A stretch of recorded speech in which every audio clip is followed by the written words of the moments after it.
What's up, guys, and welcome back to the Tim Sports Talk. And we got 3 out of the 4 here from the DMV Sports Zone. Unfortunately, getting these 4 dudes together all at once is not. It's a feat that I could not accomplish. But I got 3 out of the 4. We got Evan, Nati, and Noah. How is everybody doing today? Fantastic. Doing well. Doing great. Thanks for having us on. Absolutely. I saw you guys, or at least actually it was a different 3 out of the 4. Abdullah was there instead of Noah. But Evan and Nati, how'd you guys enjoy the FedEx Field practice? Go ahead, Nati. What do you think?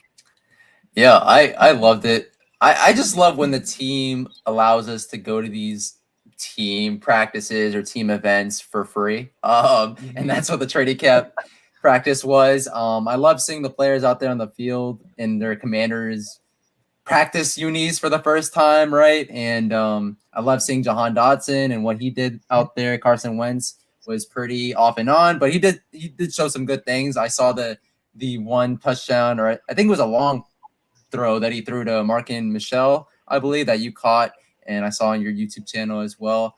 And but yeah, it was a great event. I think beyond anything, I love seeing all the content creators in person for the first time in 2 years. I very much appreciate that opportunity. We do have to definitely meet in person, Tim, but yeah, I definitely I stayed up on the club level, and it's funny how I got there too, because my wife, we were actually about to go back down from the club level, and my wife wanted ice cream. So we got that, and she was like, can we sit down? And I was like, all right, sure, let's just go out and see the view. And then I got front row, basically 50-yard line, and I was like, I'm not leaving. So I just decided that I'm staying here. And I was like, you guys can go shopping. You guys do you. I am holding this seat, and which is why I got that stuff. But I saw Evan got a new jersey. He got there early. Yes, sir. The new chase. Awesome. Well done. And what did you think about it, Evan? Well, it was the same jersey I ordered right when the name came out, and I swear the UPS driver stole it from me, so I had to go get another one. But it do look kind of. He made a business decision. In person. Yeah, there you go. But what about the FedEx Field practice as a whole? Well, first of all, you ain't ever gonna get me to complain about an event with free parking. That's number one. Dude, I got the front row parking. I felt like I everybody else was parked everywhere else. I just kept zigzagging through cars. I was like, I never get to do this, and I parked right. It's like, bro, and it's like, bro, how many times you gonna be in that damn green lot and not have to pay like $200 to get in there? Facts, right? Facts. Yeah. Yes. But yeah, the event was pretty nice. Like, I like how they have this open practice for fans to come and get together and really see the team. And like Nadi said, I like seeing all the content creators, because it's like, yeah, we at each other's throats on Twitter, especially when the team loses. But at the end of the day, we all just a big family, and we all just really want to see the team win. And a couple of these guys look pretty good. Jahan Dotson, Terry McLaurin, they look pretty good. So yeah, looking forward to Saturday. Absolutely. I don't know what happened with just a schedule conflict. You couldn't get there. Yeah, it's pretty busy here over at my other venture, Sport AI, which is the fantasy sports analytics side of things. So, I was unfortunately I wasn't able to make it, but I was very grateful that before we were able to meet a lot of the other creators earlier in the summer at OTAs. It's good and bad that the situation for the Commanders in terms of the depth chart, everything, I think it's playing out exactly how we predicted. I don't know if that's a good thing. I don't know if that's a bad thing. We're going to talk about it more in the live stream, but definitely in the future we'll be present and really be excited to meet everybody in person once again. You brought it up. I was actually going to ask you about it later, but since you brought it up, what is this Sport AI thing? I was giving you a chance to talk about this. It's an app, and I actually haven't downloaded or exactly how it all works, but explain it to your chest the Pete's. Yeah, there you go. What is this Sport AI? Yeah, so Sport AI is a fantasy sports analytics mobile app that optimizes your fantasy sports lineups, helps, more importantly, anyone understand fantasy sports analytics. So we have partnerships with the NFL as well as the NBA. So we have both sports on the platform. You can optimize your lineups, create DFS or daily fantasy sports lineups as well, and find your trending players in a live feed, all powered by AI machine learning. So if you guys are struggling with your fantasy league and want to get the competitive edge over your opponent, I see Tim's raising his hand. We are on the iOS App Store. Take a look at it, check us out, and get a download today. So yeah, awesome. that's So a it's little bit about Sport AI. on Apple, and it's called Sport AI. Like Yep. That's what it is. Okay, awesome. We lost Nadi. I think he just put a. I think he'll be right back. So he went to download the app. Yeah, he went to download the app. He's I got to get there now. Yeah, I was in 8 fantasy leagues last year, and it actually almost made me not want to get into fantasy anymore. It was way too much. I hated I actually 1 week didn't set my lineups for the first time in like over a decade. I didn't set my lineup. It was like a sin to me, but it was way too many leagues. Even one of them was like an individual defensive player league or something. I don't know. I hated that. So but awesome. Sport AI. Sweet. Sounds good. Yeah, and I see you actually put it in your name there. Sport AI. Yeah, so that's why we're here, because I know that, us Commanders fans are football fans, fantasy football fanatics. So right on the mobile platform, and convenient. If you don't want to do your own data research, there's a quick optimization, and you can set your lineup and help win your league. So awesome. And if you want confirmation, Tim, that Noah's fantasy analytics operation works really well, this is confirmation. This is a fantasy built, and I relied on Sport AI. This is not like planned or anything, but Sport AI is definitely something that you guys should download. But didn't you beat Noah? It's like that's we don't have to talk the first year I won. The first year I won. Exactly. Yeah, when 10 people are using Sport AI, do you really get an advantage anymore? Exactly. But it makes it more challenging, makes it more fun. So no, that's awesome. Yeah, it's a bunch of computers playing each other. Good luck. Well, if you're in 8 leagues, somebody's got to be automated, right? So, dude, I didn't win a single one either. The only league I seem to be doing any well in is the winner take all, and I seem like to always come in second or third, and then I just continuously not make any money off fantasy. I'm just donating to the cause at this point. Do you guys not have like a second or third place prize, like cash prize, or in is it that just like... particular league? It's a winner take all. Oh, you said winner take all. I just got that. Yeah. So in that particular, and that's the only one that I can make the playoffs and have a chance, and then I end up running into the buzzsaw. That like 1 year it was like Tom Brady had 48, Alvin Kamara had like 6 touchdowns, Mike Evans had 4 or 3 touchdowns, Adam Thielen had 25 points. Like it was literally like 192-0 before one of my players played. It was awesome. So that's how I lost the championship. So that's great. A little bit of pain behind that face. I feel that. You're like, oh, it's great. It was. I've also had the most points in a fantasy league and came in dead last. Figure that one out. I have picture proof if you want that later, Nati. I can say most points in the league. I was the only one that had over 2,700 in both categories. Points for and points against. And it was incredible. So anyway, enough about my fantasy woes. Let's go ahead and hop into some Commanders talk. And the first topic I wanted to talk about that's probably not going to happen, so I just figured it would be fun. Nati, should we trade for Roquan Smith?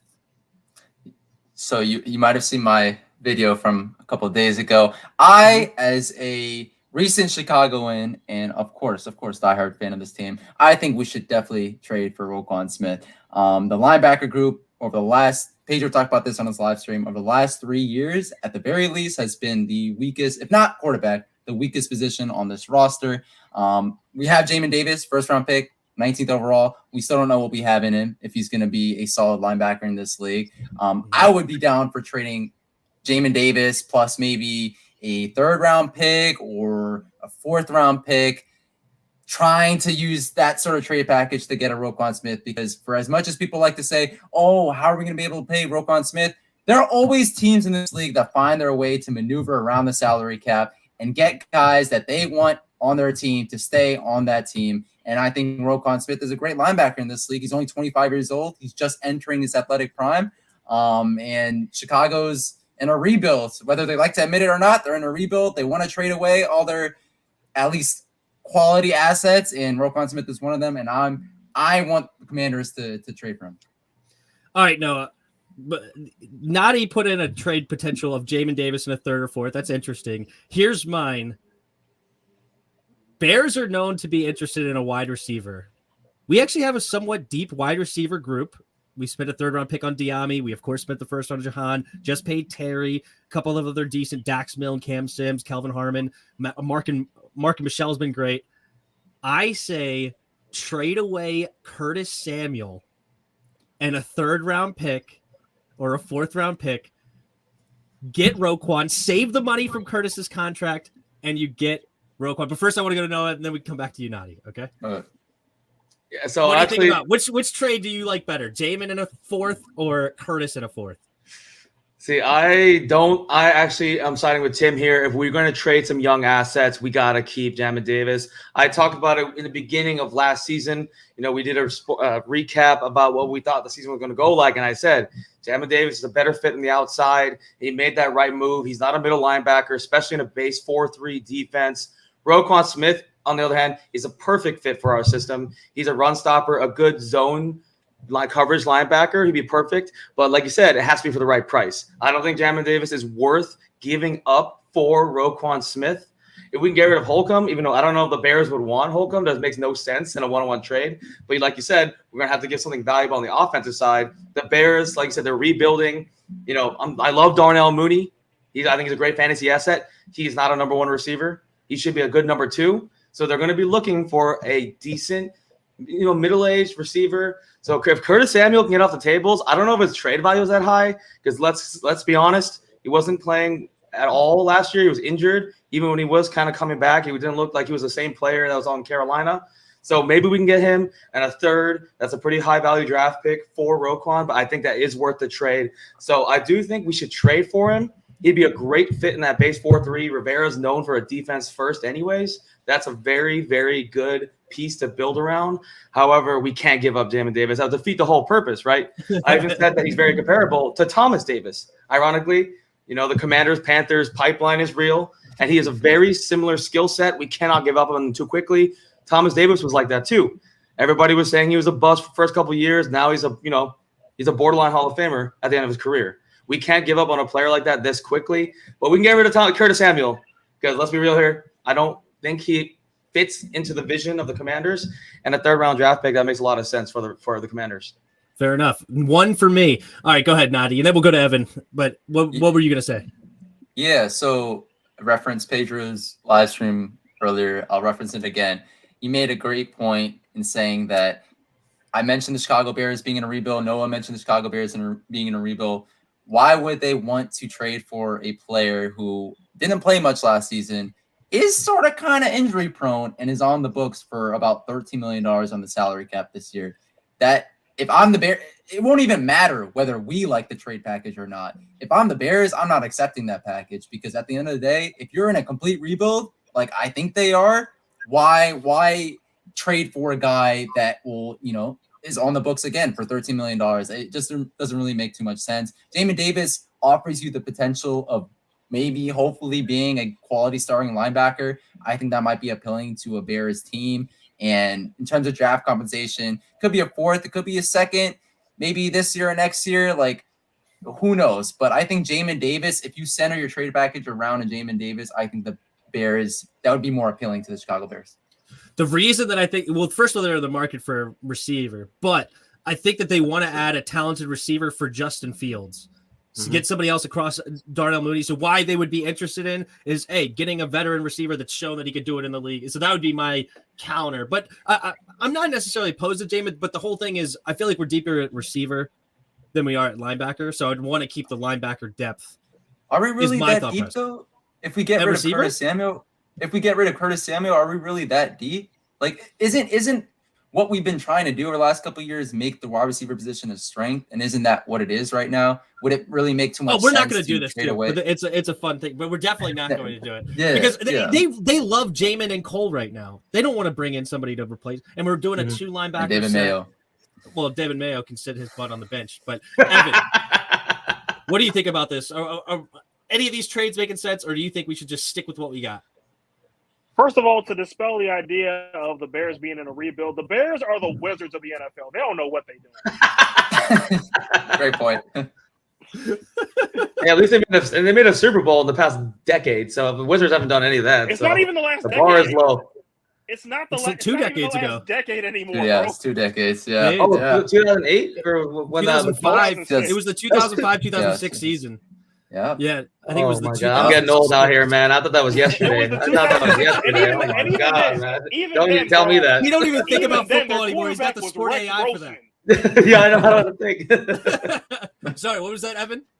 Even then, their quarterback was Rex Grossman. Yeah, RG3. Sexy Rexy. Sexy Rexy. RG3, the original, the better. of the two- no, I'm just kidding. RG2, if you will. RG2. There you go. Yeah, awesome. Well, thank you everybody anyway, in the chat. Shout out to the chat. Oh, sorry. Did you have something to say about the Roquan Anyway, Smith? Go for it. Between the two trade packages that were presented, I think I like the Curtis Samuel one better. Not to you, Steak. Just like I said at the end. It's all good. Because I'm gonna be real. The Bears do love them some mid to low quality receivers, and Curtis Samuel is pretty good by their standards. And They also love gadget guys. I mean, Curtis ain't exactly a number one wide receiver, but the Bears are a team full of number two receivers and slot receivers. So, like, what's another one? Just go ahead and throw Curtis Samuel and a third round pick in there, and maybe a fourth to sweeten the deal, and let's see what happens. I like it. All we know is that we teamed up on Nati. That's the best that we can do. Awesome. Yeah. But we got a point here. Why get rid of Jamin Davis? Like, but we can all agree this. None of this is happening. We're not making the move. Exactly. Ron's not making this move. Yeah. But we all agree they should make a move. Okay, we're all on the same page. And so this means by February next year we'll make the trade for Roquan Smith, because it seems like Ron Rivera always is too late on whatever we should be doing. He comes around eventually when it's way too late. But hey, it is what it is. All right, before we get into a bunch of training camp stuff, the team announced its home jersey colors. All right, so we got basically whites on the ends, then reds, and then the sandwiches with the two blackout games. Are you guys going to any of these games and excited about any of them? Go ahead, Nati. Are you? I don't think I'll be attending any of the games besides maybe a game during winter break. Maybe we might get something together, DMV Sports Center group, like we did last year with the Wizards. But law school, right? Yeah. So that's got some more school on the way. What about you, Evan? I'm thinking about either the Eagles game or the Packers game. It's one of the two for me. Noah? I was actually I know this is blasphemy, but parents are from Charlotte, so I am a Carolina Panthers fan as well as Commanders fan. At this point, they're two of the same team, so when they face off, I'm definitely going. Also had a great conversation with our new fullback Alex Arma. He was part of the organization when Rivera was with the Panthers, so I wanted to say hi to him. It's going to be exciting to see him finally back, in the hometown. So.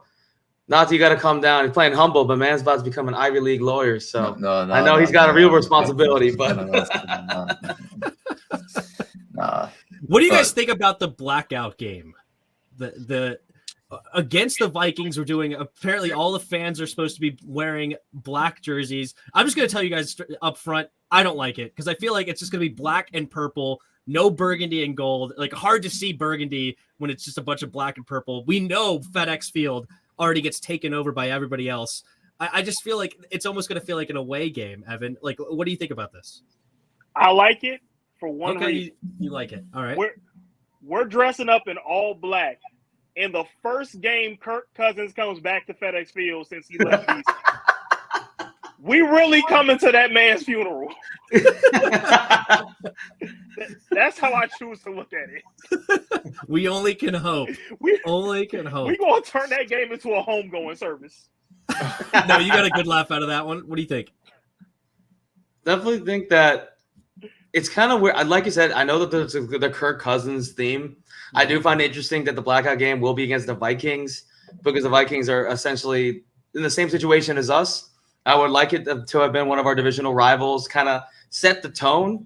This is serious. It's game on, it's business. That's always what the marketing's been for blackout games for all these major sports teams. This can be a funeral for the opponent. And I know that we can beat the Vikings, but is that really a statement? Because the thing is, all these games are going to become statements to the rest of the league. I would have loved to have done it against the Eagles, Giants, or Cowboys, and we set that statement. It's a funeral for you guys, and we set that statement for the rest of the season. So, I mean, I like the design, but I agree with Tim. I don't like it being against the Vikings. That's a very random opponent to me. And I know, I guess Kirk Cousins lives on in our heads, but it's a weird team to pick for that type of game. Fair enough. Go ahead, Nati. Yeah, I think what you're trying to get at the very beginning, it might not be visually appealing, just having the purple versus the black. Like, I personally like when it's a lighter color versus a darker color. I think that makes more sense. Like, and not just even NFL. Like, if I'm playing FIFA, it has to be like a lighter jersey team versus a darker jersey team. So it extends beyond the NFL. But like, I agree with Tim on that point. I do think though, I kind of disagree with Noah on this. I think it is kind of a statement game. It's Kirk Cousins. He's coming to DC. We got to beat him. Like, it is what it is. Everybody in the chat talking about how Cousins is going to blow us up. I mean, over the last 2 seasons, he literally won one more game than Washington football team or whatever you want to call this. So, I mean, for as much as people love to hype up the Vikings and say, oh, they're going to be something special this year with a new head coach in town, I don't buy it. And I think Kirk Cousins, I'm excited. He doesn't scare me. I'm excited.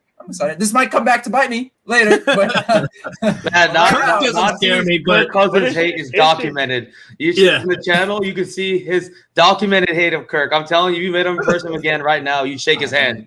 You shake this man's hands. I'm not necessarily afraid of Kirk, but JJ, Adam Thielen, and Dalvin Cook.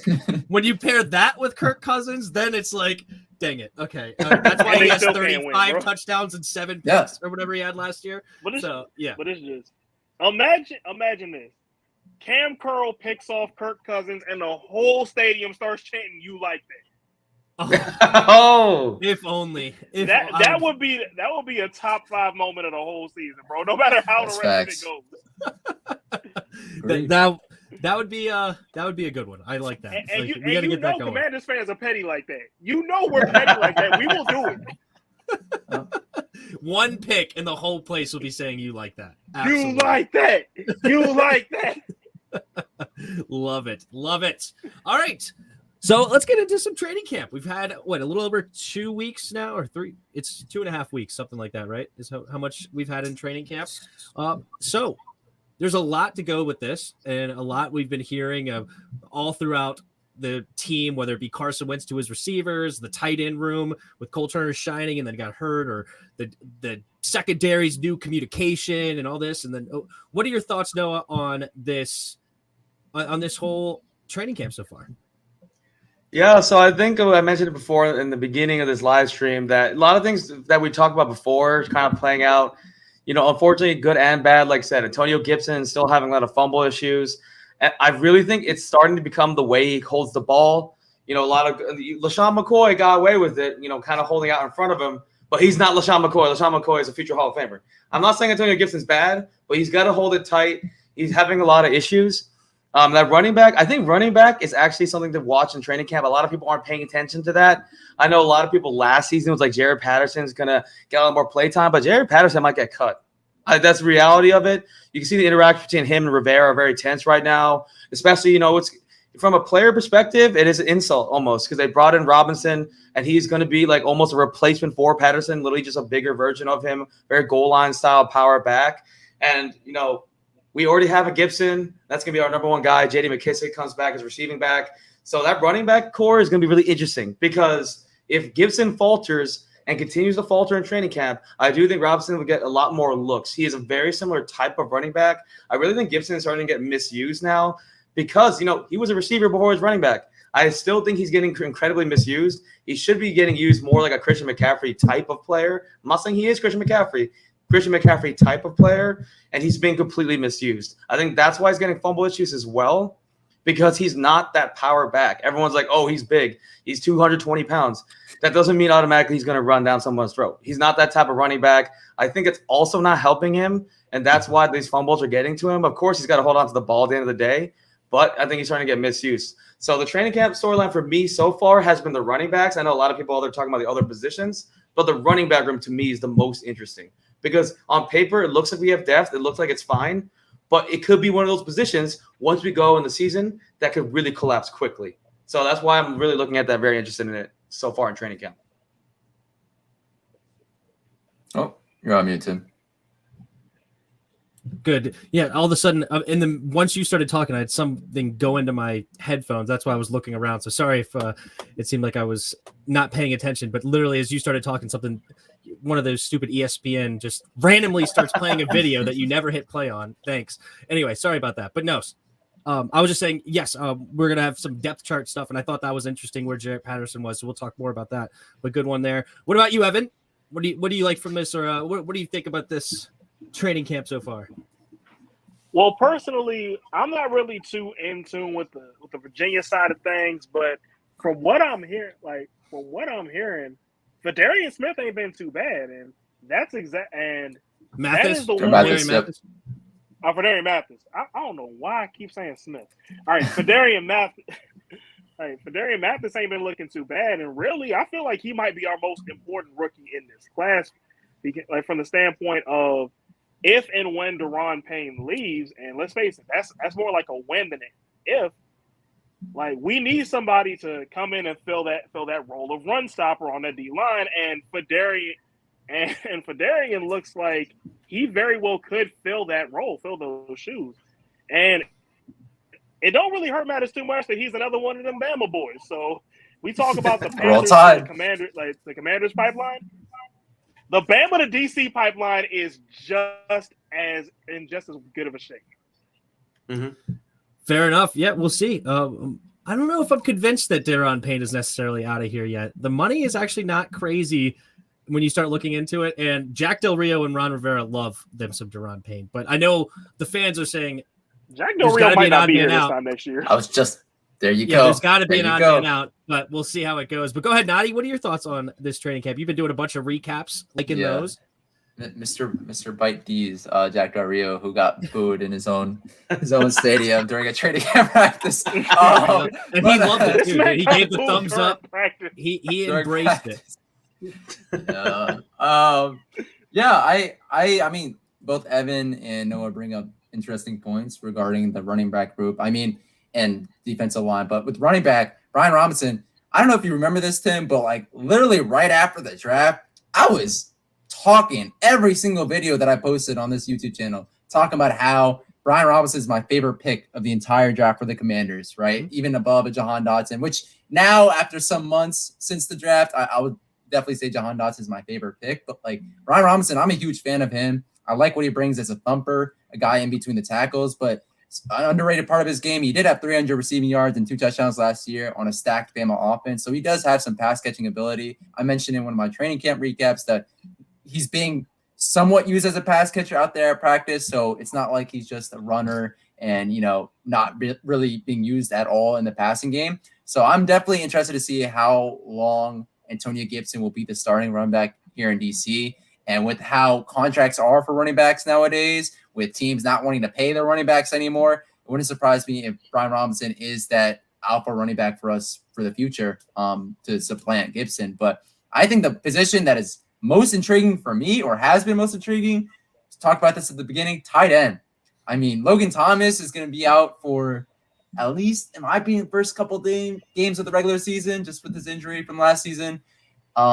But John Bates is there. I think he was the best graded run blocker among all tight ends in the NFL last year by PFF. I think I saw that stat. Mm-hmm. So it doesn't offer too much pass catching ability, but has soft hands. It isn't too bad of a pass catcher. And then you have Cole Turner, who's like the complete opposite, a great pass catcher, doesn't give you much in the blocking game. But we've seen tight ends like that in the past do some really good things here in DC. So you have Curtis Hodges seemingly coming out of nowhere. You have Armani Rogers, I believe, as well. So, and I believe there was a new player as well. Eli Wolf, I think is his name. Yeah, I don't know much about him, but we just picked him up a few days ago. Did you mention Sammis Reyes?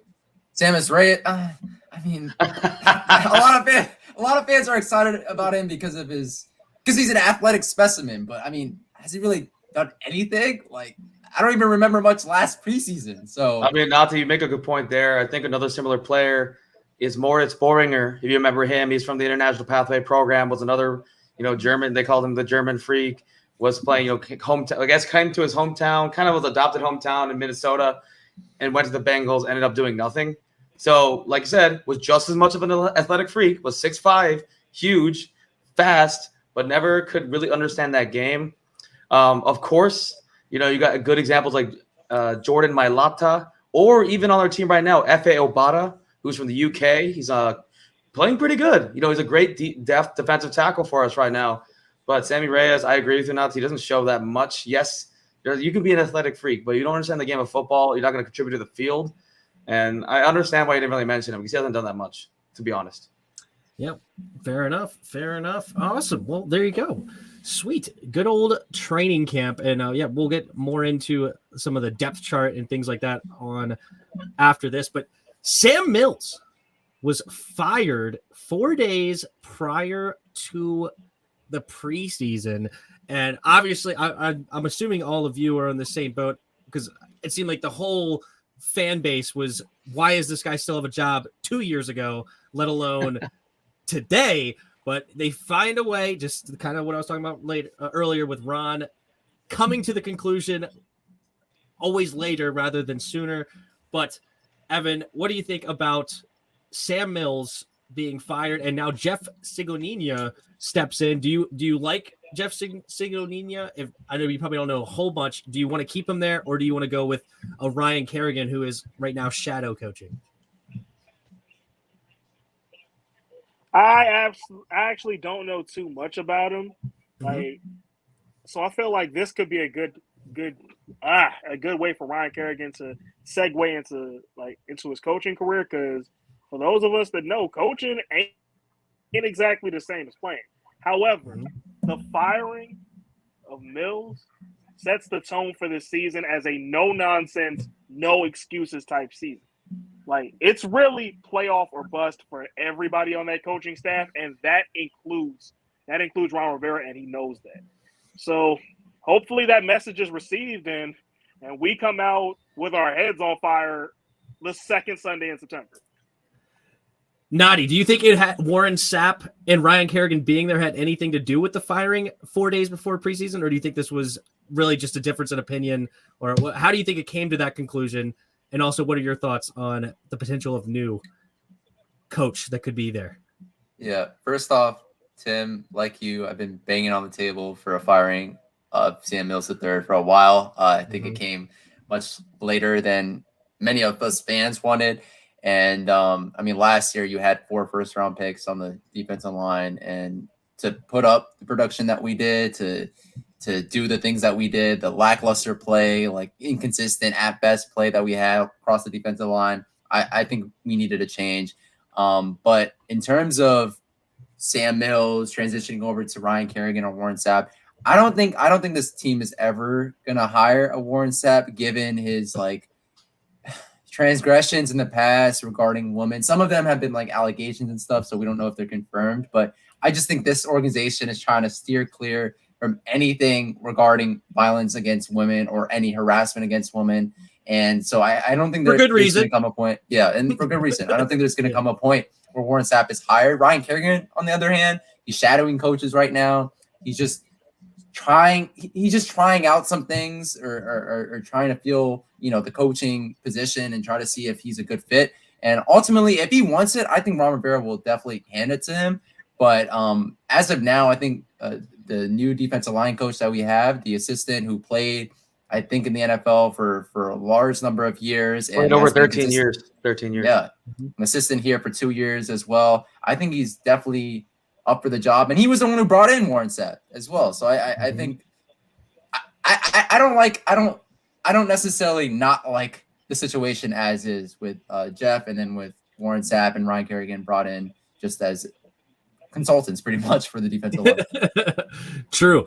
So Jeff Signonia, they did have a video of him at practice, and it seemed like he was bringing some great energy and getting in there, and he obviously looks the part a lot more too. I was about to say, yeah. 6'4" human being that looks like a defensive end. Rather, I believe the other guy was 5'8" or something, that a little bit overweight. So yeah, definitely difference in just when he gets in there and starts showing a punch, it just looks a whole lot different than one Sam Mills. But Noah, what do you think? Do you think that Warren Sapp and Ryan Kerrigan, do you think they put the word in Rivera's ear, or do you think this was all Rivera's decision? I think it's a combination. I think it's a combination of a couple of things. You got to consider from a relationship standpoint, because a lot of times head coaches are business people. Even at the college level, my head coach was someone that really organized the team. He's more of a business person. Ron Rivera, NFL head coaches. That's why college coaches a lot of times don't do well in the league, because they're not really business savvy. And Ron Rivera, Sam Mills' father, rest in peace, was inducted posthumously. Famous for the Carolina Panthers keep pounding. Now he's in the Hall of Fame. I think that could have been another move as well, to wait until his father was in the Hall of Fame before the firing, because that would not look the best, days before his father would go in the Hall of Fame to fire him. So that might came down because Rivera, the Carolina Panthers pipeline again is a business standpoint. But from Kerrigan and Sapp kind of putting that in the ear, it could be possible as well. But also, I think they would really stick up for a guy like Jeff Zagonina, because I had heard a really interesting take talking to Mark West, who was an assistant coach on the Phoenix Suns. He's on the NBA side of things, played in the league for over 20 years. But he was saying if you think about it, most of the best coaches were role players in the league. If you look at Jeff's career, he was a role player. And I was really curious, why does that make him a great coach? Because if you're not athletically gifted, if you're not some super freak athlete, you have to understand the game incredibly well. Mm-hmm. So I think that this was a long time coming. And, Sam might have been that legacy hire, but Jeff was a guy waiting in the wings. He understands the game a lot. He is freakishly big and strong, but he was never the best athlete. He was, not a first-round draft pick, but he still played in the league for over 13 years, went to a Super Bowl. He understands the game very well because he had to. If he didn't, he was going to get cut. You don't make the league 13 years without being athletic freak, without being smart. Mm-hmm. So I think that's why, I think that's where Kerrigan comes in too, because he's a guy that's very established. Warren Sapp, even at, almost a decade after retirement, they're both very established in the league. They always are player first. They've always stuck up for former players turning to coaches. I think on the aspect of them, bringing it to the front office, bringing it to Coach Rivera, I think was more on, let's get Jeff, give him a chance to become the top dog, the top, the head D-line coach instead of being an assistant. And I think that's where it was more, instead of more about the firing part. That was definitely a personal aspect with, trying to be a little bit classy. Let's not let him go. I know we should have. Honestly, I agree with everybody else. I think he should have been let go a while ago, but it would not have been a good move from a business perspective to fire the son of rest in peace, Sam Mills, days before he was inducted to the Hall of Fame. So I think that had a place, but that's more to support Jeff and less to let's fire Sam. And I'm actually very excited to see Jeff play, to coach, because like I said, role players, very interesting perspective. They know a lot about the game. He'll be able to teach a lot of these guys the fundamentals, because Chase Young really needs to work on that. I think he was that athletic freak coming in, has so much talent. He needs to refine his skills as an edge rusher. Otherwise, he's going to end up like, it was a hot take, a year ago when I said it. But if he doesn't work on it, he's going to end up like Jadeveon Clowney, which is a one-dimensional run stopper. Maybe make a Pro Bowl. It looks good in Wikipedia. It's not good on real life, right? So very excited for that move. But I think in terms of the politics behind it, it was a personal decision by Rivera, and then Kerrigan and Sapp were just there to support Jeff's transition, less than let's fire Sam. Okay, so you think the decision was made prior to Warren Sapp even coming back? Yes. And so he brought him in. Okay, because I do think it was a Ron, because Ron should have fired him this offseason. But I think Ron is a type of guy, when we all see it, is a type of guy that gives guys chances. Mm-hmm. And I think he gave Sam an ultimatum. I need to see improvement. I need to see change. And I think the first 2.5 weeks of training camp, he did not see that improvement. He did not see that change. And it's like, okay, well, if you're not going to do it, then I got to let you go and we'll move on with somebody else. But you got something to say there, Nazi? Yeah. So on the Warren, this is kind of unrelated, but on the Warren Sapp point, just to make sure people out there don't think I'm just talking out of my, when I just said about the allegations and stuff. So, there was one case where he had to cut a plea deal to resolve a prostitution case. There was another time when he was arrested for domestic battery. And there was also another time when he admitted to buying sex toys to a coworker, I believe, at a job that he had. So it's all out there. I just wanted to put that out there in terms of Warren Sapp probably not being someone that we hire. All right, fair enough. Yeah, okay.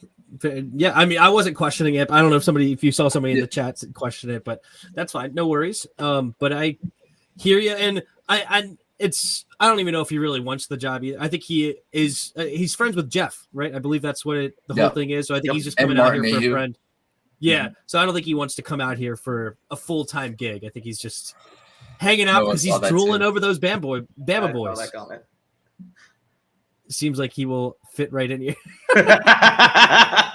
Bad bod. I'm sorry. We shouldn't be laughing, but I'm sorry. Yeah. It's unfortunate, right? Like you got to laugh, otherwise you'd cry because this organization exactly. It's tears or laughter, either one. Consistently. I mean, we're not going to get it, but we always find a new low, do we not? I mean, it's unbelievable over the last. There's no floor. I remember we always think to a new low. We always think to a new low every year. We embarrass ourselves every year. We'll get to China eventually. Just keep digging. Just keep digging deeper. Remember when we were talking about how 2019 was gonna be the lowest point that this franchise ever got to because we were 3-13, and obviously there's no hope. But man, I still remember that video. Is that that aged like sour milk. Yeah, my exactly. Goodness. Exactly. All right. Depth chart was released for this game 1 of the preseason. Personally, I didn't see anything really crazy surprising, especially in the starters, but there was a couple of other things that may be interesting. Noah, did you take a look here at this depth chart, and what do you think about it? I did. Only thing that really surprised me was that, first of all, the defensive line, the starters were expected. But I told a lot of people that Tim Settle was not a part of our plans. He's not. He's not on the team anymore. We're changing to a 4-3 defense. We don't need nose tackles. So I do like to see the depth because Chase Young's out. James Smith-Williams and Evan mentioned Mathis. I mentioned F.A. Obata. But we're going to see a lot of these guys rotate in because I think they're going to go back to – I saw in training camp what was Rivera's best defense. It was a base 4-3, but also the rotation of a lot of the positions around there. That's what made Luke Kuechly so well. That's how they unlocked the potential of their linebackers like Davis because they're able to rotate around so effectively. So I'm very interested to see if that takes place in this preseason game, especially because it's preseason. We're not going to be playing all our guys, Jonathan Allen, like the entire game. I want to see who rises up in the depth chart because we already have our cemented starters. But what about those second-string rotational guys? Because that's what's going to elevate our defense. We're carried by our defensive line. I know that our linebackers could be improving. They're still young, but the defensive line is the core of our defense. And the depth chart, I really want to see how these other guys do, especially Obata. He's new.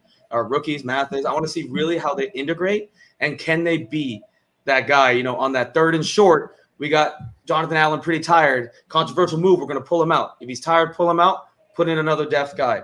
And that's how really good defenses win because they don't put their stars out the entire game. They do successfully rotate them in. So besides that, that's kind of my only thing I'm paying attention to. Obviously, the depth chart's the depth chart. It was pretty standard, and nothing really was surprising there. But I want to see the depth battle for the defensive line. That's really going to be the key, I think, in this preseason game. What about you, Nati? Yeah, I think it's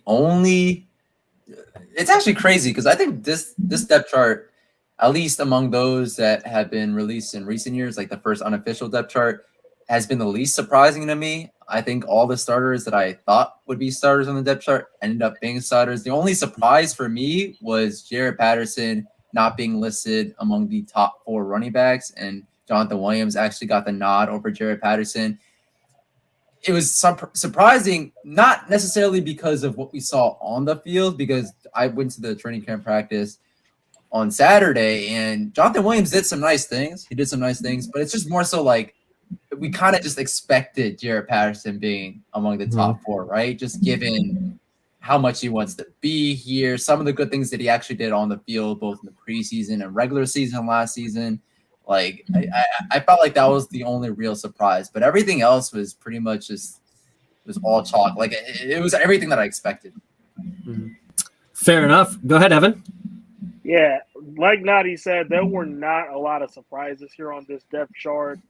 The closest thing that I can think of is Troy Apke is somehow, some way still here. I see a little He's an argument in the elite. comment section right now about that. Actually, He's elite. Every time we think the man is gone, he comes right back on that sideline the next game. yo, he's breaking boundaries, man. He's Troy breaking Apke. boundaries. Troy Apke, Yes. a Hall of Famer in the category of never miss a check. I've never miss a check. I know. I looked back at the stats, and he had like It's a what check Apke. 6 tackles last year or something like that. Like, and yet he is an elite special teamer according to Ron Rivera. Elite. I heard Percy Butler might take over like a similar role, like at least on The special gunner teams. position, because Apke is playing gunner. So Apke was You playing can't gunner. make Troy Apke miss a check. Miss a Bro, check. he's going to stay. That's hilarious. Yeah, no, you guys definitely hit on a few things that I know. The only one I saw that was like a potential like battle, I guess, is for a starting position was the Trey Turner versus Wes Switzer. And Trey Turner is right now listed as the starter, especially with Trey Turner getting hurt. You're like, maybe Wes could try to sneak his way, but that was like the only somewhat controversial of like, and I wouldn't even call it controversial, but a battle as far as for a starter that I noticed. But yeah, I agree with you guys. What do you guys think about this 4-2-5 defense that apparently is our quote unquote base? I thought we were going with the 5-2 defense with drafting Fedarian Mathis in the second round, but no, we're right now 3 corners listed as the starters, and Benjamin St. Juste, the 3rd round pick last year from Minnesota, gets that. What do you think about that one, Noah? I'm not surprised there. I think we talk about it quite often. The Rivera system, he's always known for his defense, and he's known for rotating players. I see. Is there a comment? I see that. The Troy Apke. Man said the black Deion Sanders. We're just gonna highlight that one for a bit. All right, we're just gonna let that sit, let that simmer right there on the screen. Imagine Tim, someone just coming on your live stream at this point, and like they see this comment. What is going on? Who is Troy, and what are we talking about? Like, what even is this, bro? Dr. Pig, he's one of my favorite commenters. He always gives us one that just he makes you ponder. Like, what is going on in the commenters' minds? Here he is, Dr. Pig, to save you. But sorry to interrupt you there, Noah. All good. But yeah, like I said, with the 4-2-5, I think one thing is that the corner it's more of a nickel back position. So he's like a hybrid outside linebacker. I mean, if you look at Jeremy Chin from the Panthers, played that similar role, was a high box safety or a nickel back kind of hybrid linebacker. And in the modern league, I think that works. But I wouldn't be surprised if it goes back to a 4-3, because in our division, we do have a lot of run first teams. Cowboys are going to be with, Zeke, obviously and Zeke. Tony. Yep, exactly. Tony Pollard coming out as a two-way threat. You got also in the Eagles, obviously Jalen Hurts. I mean, I don't know if that's going to be very effective in our division, because we do have a very run-first type of division. It's going to be a very nitty-gritty battle. So we'll see how that starts out. I think mainly that they have that defense out because, with the Panthers, it's obviously Christian McCaffrey, DJ Moore, Baker Mayfield. They're going to do a lot of play action. There's going to be a lot of movement. But Rivera is known for adjusting his defenses pretty quickly. So it will start out with 4-2-5, but I really don't think it's going to be like that for every game, especially when you go to our divisional rivals. You can be a battle in the trenches. You will see a more traditional 4-3 from Rivera. I think he reverts back to that because he needs to go back to his guns, man. I don't know why he strayed away from what made him coach of the year a couple of years ago. Go back to what's best. Of course, the game evolved a little bit, but it hasn't been that long. So I wouldn't be surprised to go back, especially if they're facing a more run-heavy team. Is just who's going to be that third linebacker in the 4-3, which is the problem. Exactly. Yeah, what do you think about that one, Nati? Yeah, I mean, you hit it right there with that last point. I think go David. It's Mayo. Mayo's the GOAT, bro. David Mayo, you're about to go in timeout for that comment. Okay? If David Mayo's starting, we are in trouble. I The think linebacker us that I would like having to start is Milo Eifler. Actually, Milo Eifler is an athletic dude. I don't know if you guys saw it in the FedEx Field practice. He blasted J.D. McKissick, arguably our best pass blocking running back, and he just sent him right back into the quarterback's lap. I don't know if you guys saw that one, but anyway, go ahead, Nati. Milo, more like, oh no. But in Not a terms Milo of fan? like I'm just like, we're talking about as the third starting linebacker on the That's true. when we have two coaches that were former.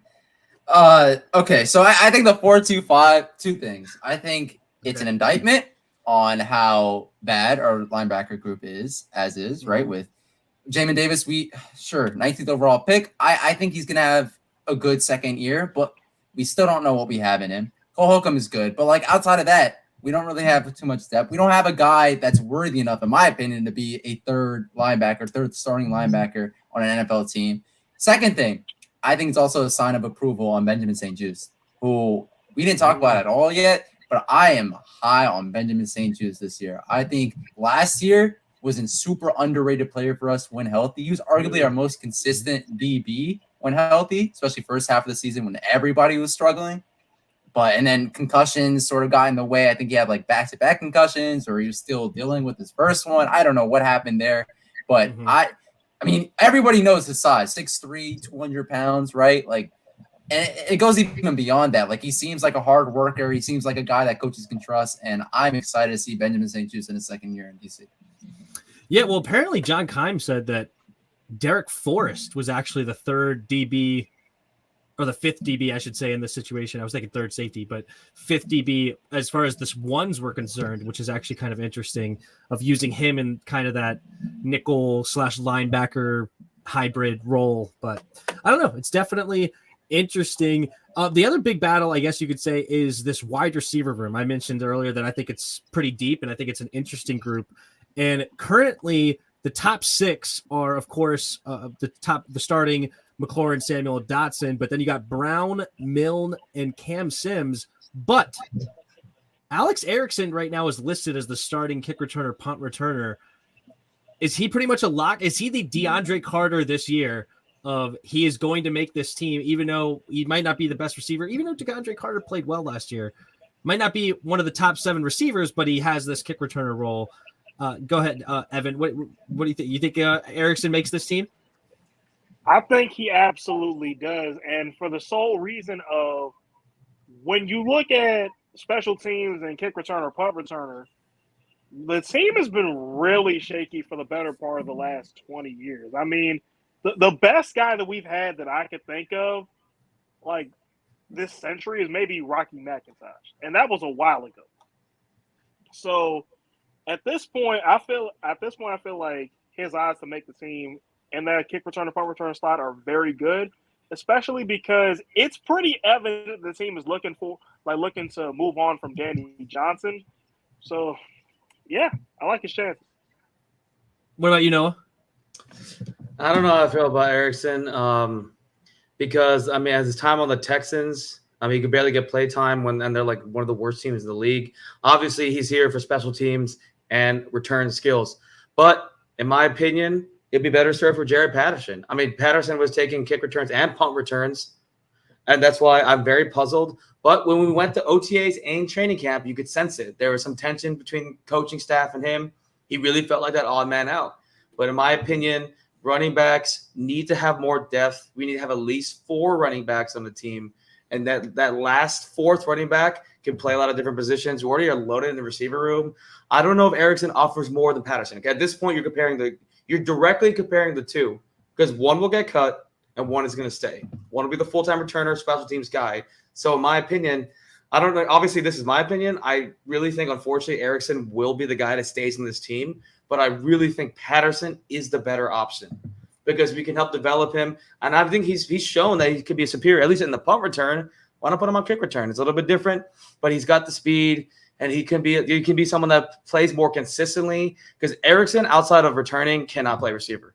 I mean, I'm sorry, but he was on the Texans, didn't do anything. Yeah. Patterson has proven he can play running back as well as special teams, so he offers more value.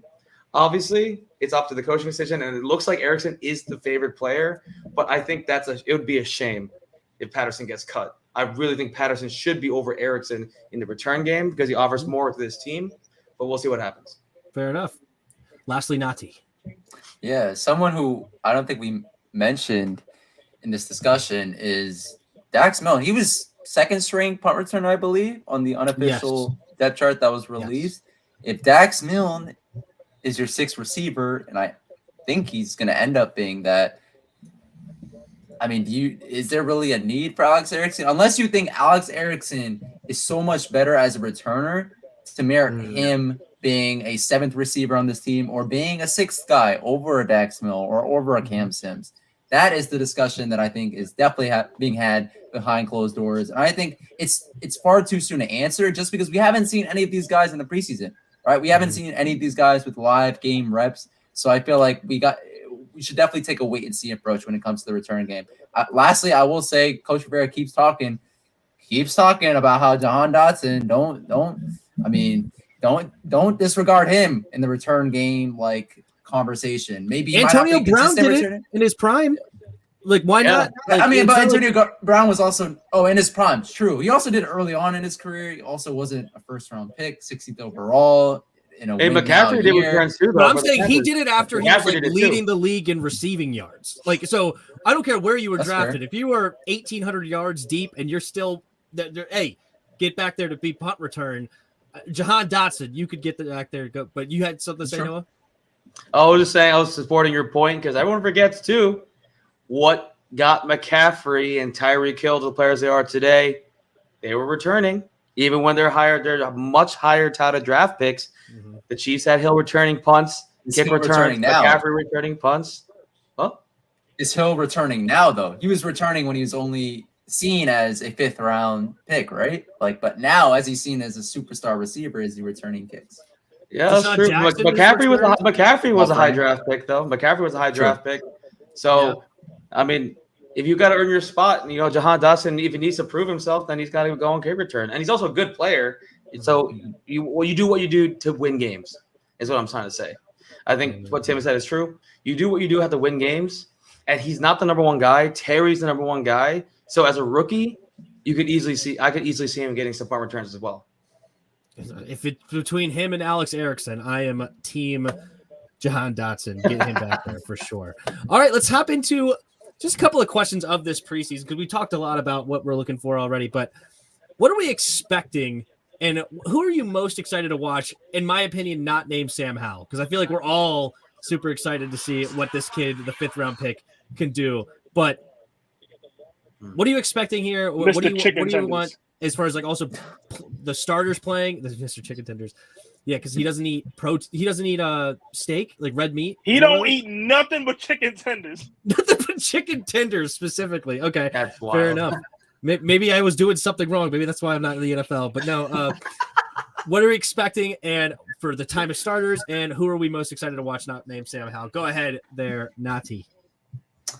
Yeah, in terms of guys that I'm most excited to see, I know this is the easy answer, but Jahan Dotson.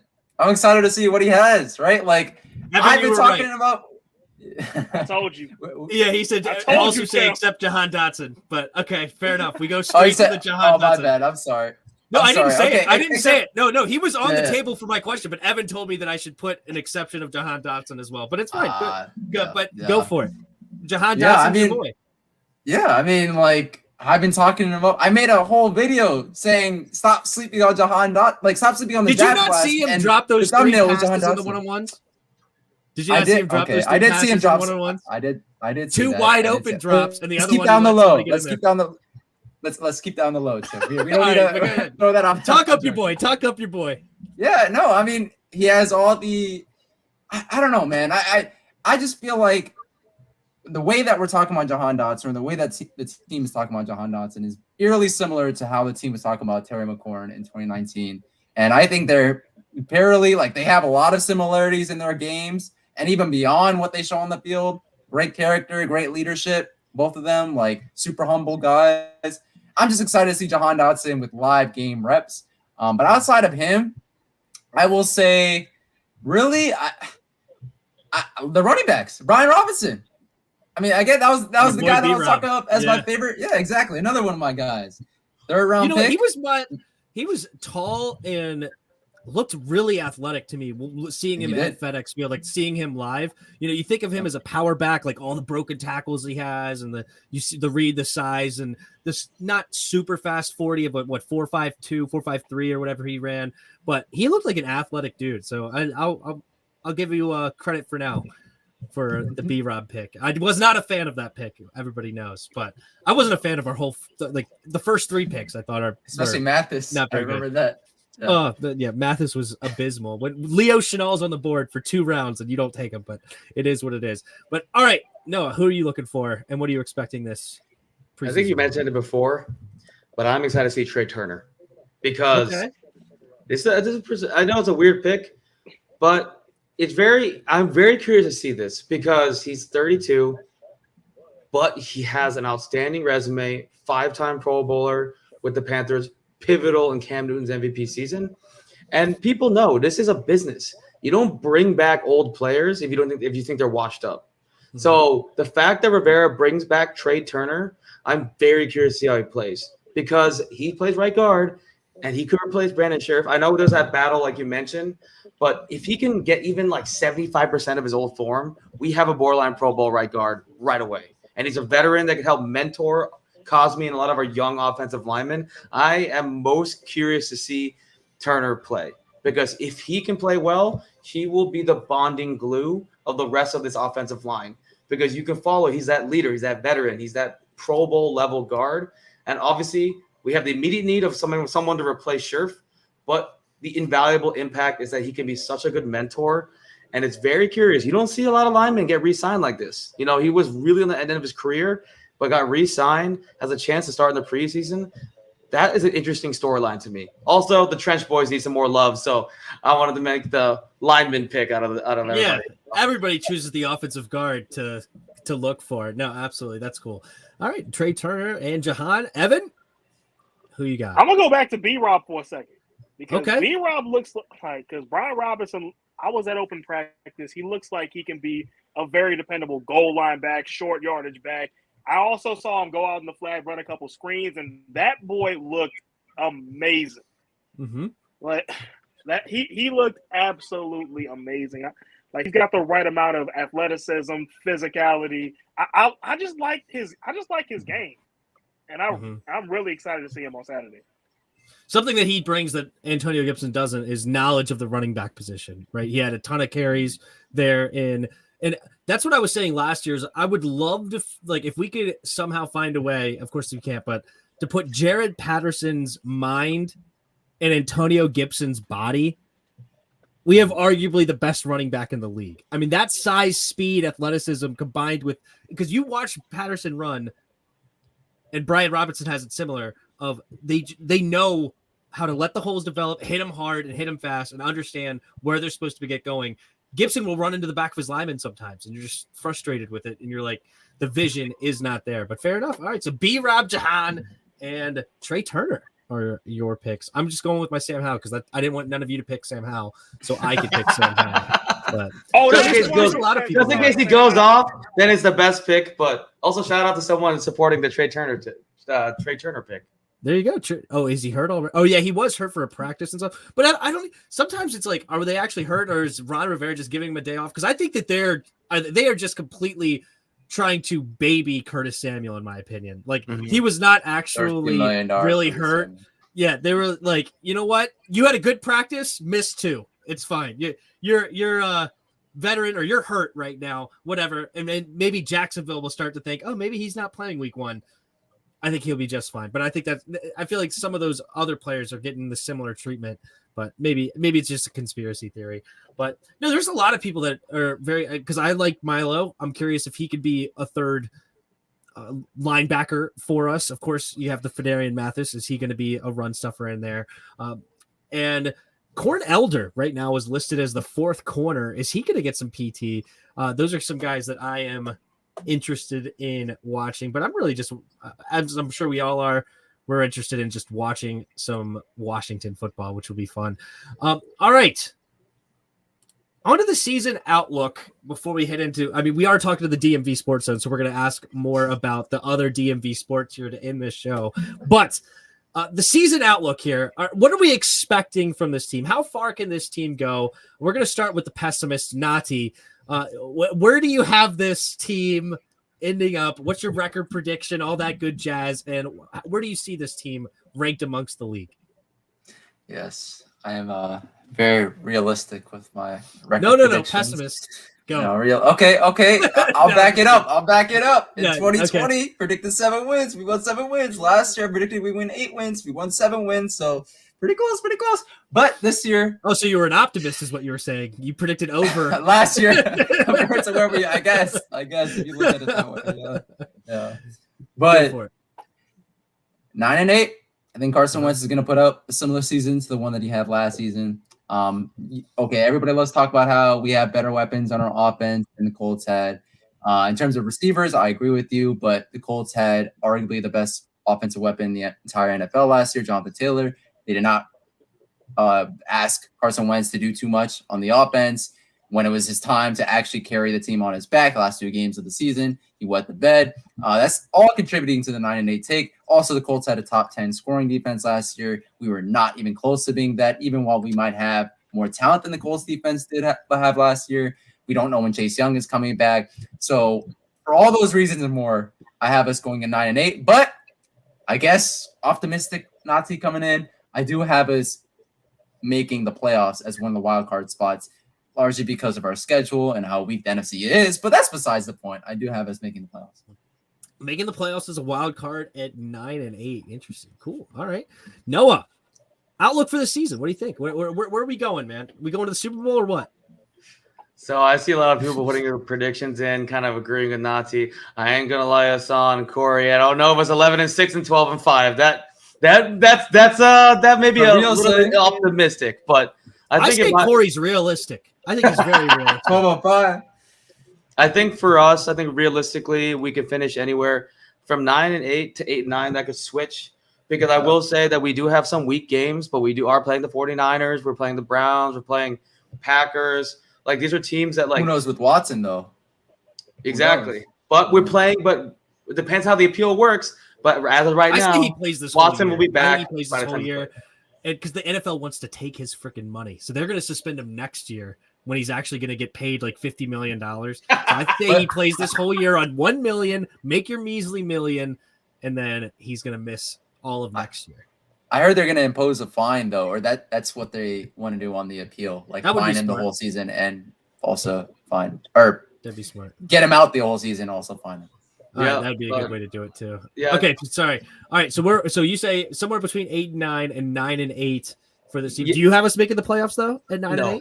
No. Okay, missing because I know that everyone says our division is weak, but you got to look at how much improvement went on with particularly the Eagles. AJ Brown coming in, Jordan Mailata. I'm telling you right now, Jordan Mailata will be a top 5 left tackle in this league for years to come.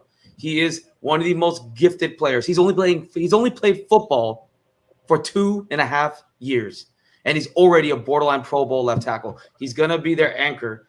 Miles Sanders, surprisingly, he's kind of like a Joe Mixon. A lot of if and on and off about his health, but he's improved his durability. AJ Brown comes in, Jalen Hurts comes in and improves. Like, the Eagles are a threat. Giants, trash. We don't have to worry about them. Cowboys, I hate them. I absolutely hate them. But there's always a solid guy. CeeDee Lamb really has a chance to become a future 1,800-yard receiver. The way that Kellen Moore is drawing up their playbook, unfortunately, you want to keep your friends close, enemies closer. I've been watching a lot of Cowboys camp. CeeDee Lamb is absolutely destroying some of these receivers, and I'm telling you, cornerbacks.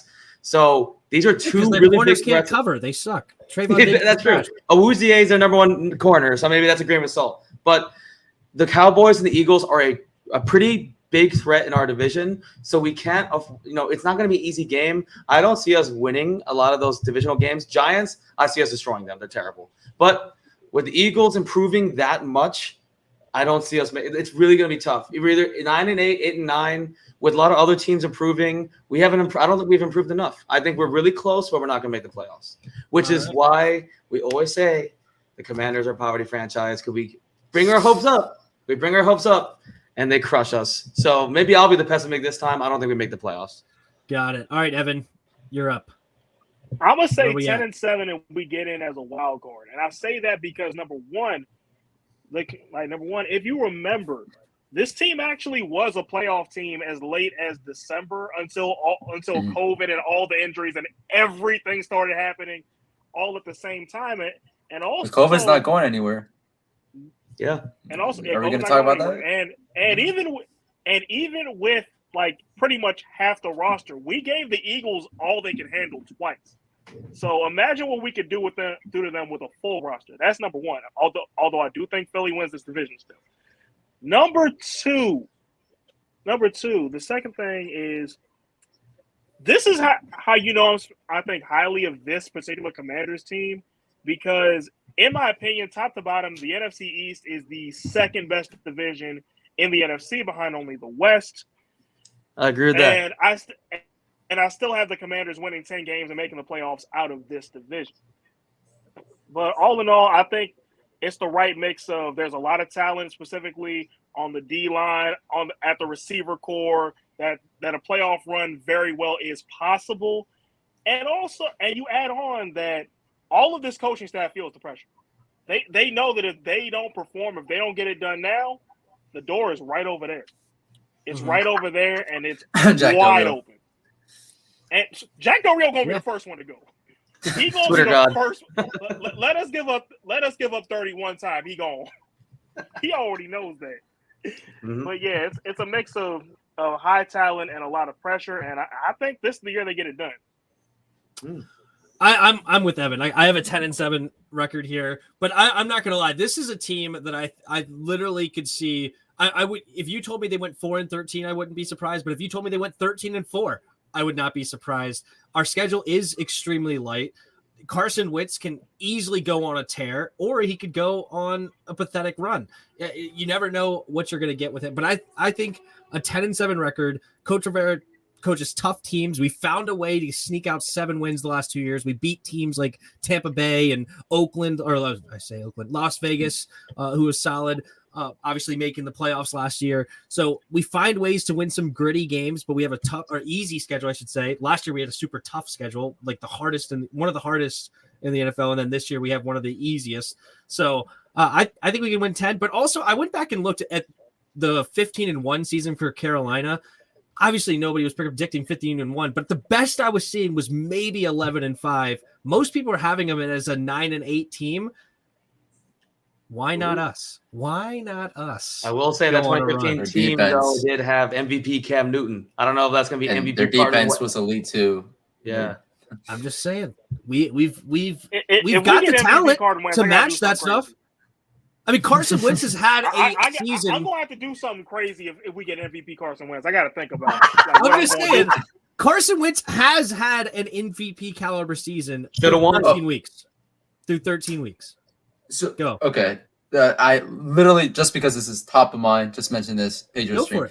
So everybody likes to talk about how, just recently, 5 years ago, Carson Wentz MVP season, 2017, only 5 years ago. Okay, I can counter by saying only 2 years ago, Carson Wentz had 16 touchdowns, 15 picks, wet the bed with the Eagles, and was literally forced out of that franchise. So we can't. We got to take the good with the bad with Carson Wentz. You can't just say, he was. What was Matt Stafford the last 2-3 years before he won the Super Bowl? A good quarterback on a bad team. Exactly. But no, if you like, his stats were not with Calvin Johnson and company. It was like barely over 4,000 yards, and I don't even think he was having a 2-1 touchdown interception. Of course, it wasn't 16 touchdowns, 15 interceptions. That's horrible. But it also, I mean, it was you didn't want to touch him with your fantasy team. He was nothing. I'm talking about statistically. I've always had him as a top 12 quarterback, Tim. Like even you can look at our interactions with me and Corey, bro, on our live streams, like heading into last season when the Rams, right after the Rams traded for him. Talking statistically. I was talking him up. Statistics. I was a fan of Matt Stafford as well. I remember one game against like the Giants a long time ago. If you just looked at the stats, you would have thought he was absolutely horrible. But it was one of the smartest QB games I've seen play. I mean, he was doing exactly what he needed to do to win. And I watched this game specifically, and I remember it so hard because he was on my fantasy team. at that time. So, and he crapped the bed fantasy wise. But no, my point is not because I don't think Matt Stafford was a bad quarterback in Detroit. I'm just saying if you go look at the stats, it does not show you a tremendous quarterback. And then he went to a team with a great offensive coordinator. Not that we have one, but he's average at best, but a great offensive coordinator and some good weapons. And then he won the Super Bowl. Yeah. Carson Wentz is getting way better weapons. The Rams. You're comparing the Rams situation to our situation, like with how stacked the roster was last season versus. I mean, they had Cooper Kupp and OBJ second half of the season. But Cooper Kupp wasn't an elite receiver though. I will say Matthew Stafford helped him a lot. He had an elite like half of a season a couple years ago. I remember that for fantasy. But like, no, I can't. Even on defense, we have nobody that compares to Aaron Donald.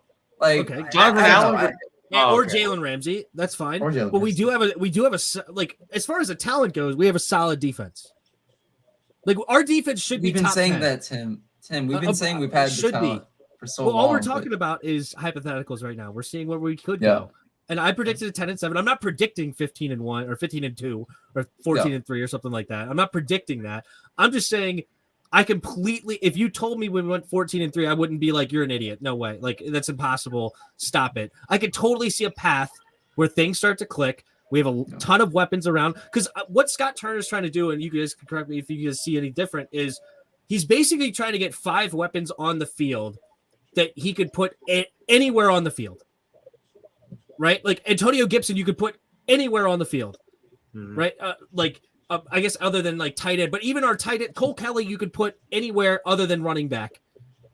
You could put him out wide, and especially in the red zone or something like that, and see something. Or Logan Thomas similarly, but especially with Terry, Curtis, Jahan, and J.D. McKissick and Antonio Gibson, you could put if you had those 5 guys on the field.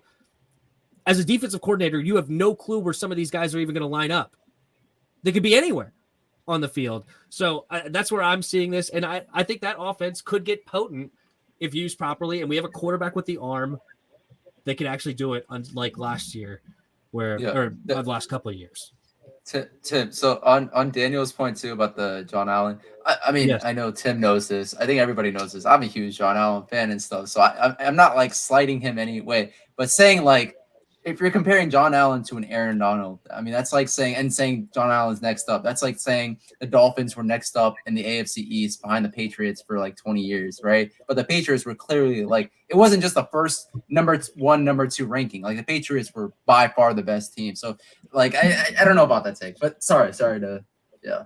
Yeah, well, no, we're both John Allen fans, but neither of us have the delusion that he is Aaron Donald. Okay, the best defensive player arguably all time, but especially in the league. I mean, he is absolutely phenomenal. But all right, sweet. Well, that was the Commanders talk. So now let's just go ahead and touch on the other teams for a little bit. I don't want to keep you guys too long, but we'll start with the team that's currently playing. They are at the bottom of the entire league. They trade away their best player. They've been trading away their best players for a while. Of course, I'm talking about the Capitals. No, I'm just kidding. The Nats. Strasburg is pathetic. I mean, 8 games in 3 years. What are we looking at here on this Nats team? Is there any prospects that we could get our hopes up for or anything? Noah, try to give me hope for this Nats team, if there is any, or just completely tell me they are a disaster. Okay. Because I know that now when the Soto news happened, we had quite a ruckus in the group chat. And I was trying to come from, I like to come from the analytical perspective. I think that's really helped us in this channel to make a pretty balanced take. Saying Aaron Donald analytically is the best defender of all time. Turned out really, really good in the Super Bowl. But I cannot understand some of these moves that the Nationals make. They don't make any sense from any perspective. Because if you trade young players, okay, look, if you think about if you want to rebuild, why trade away the future of your franchise for nothing, literally nothing?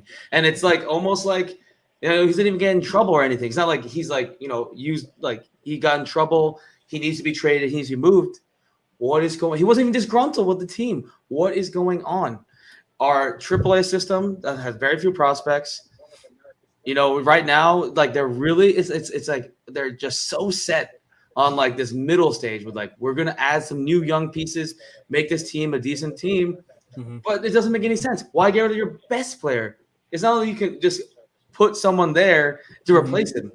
I agree with Nati. Generational. He's very close to being generational. You don't just find prospects in the draft and your farm system. Oh, they're going to come up from AA, AAA, and become the future of the franchise. I don't know where the Nationals going to go, but it's not anywhere upward. Like that's the conclusion. I mean, talk about a fall from grace. We went from 2019, we won the World Series, right? And now 3 seasons later, we are literally the worst team in baseball. Nati, go ahead and get on your soapbox here and tell me about the Nats. I will say you're definitely saving the best for last with Evan's take, because I know Evan has a lot to say. He's about to go off. I know he's gonna go off. But yeah, I mean, we trade away for the next prospects that we're gonna trade away in no time. Also, everybody loves to talk about, oh, we got prospects back. We got high-ranked prospects back. I know Evan's probably gonna mention this, but I mean, just because they're highly ranked doesn't mean they're gonna pan out. If I'm not, correct me if I'm wrong, Evan. I believe Victor Robles was higher ranked than Juan Soto, like coming into the majors. I believe, yes. We see how Victor Robles has panned out in DC.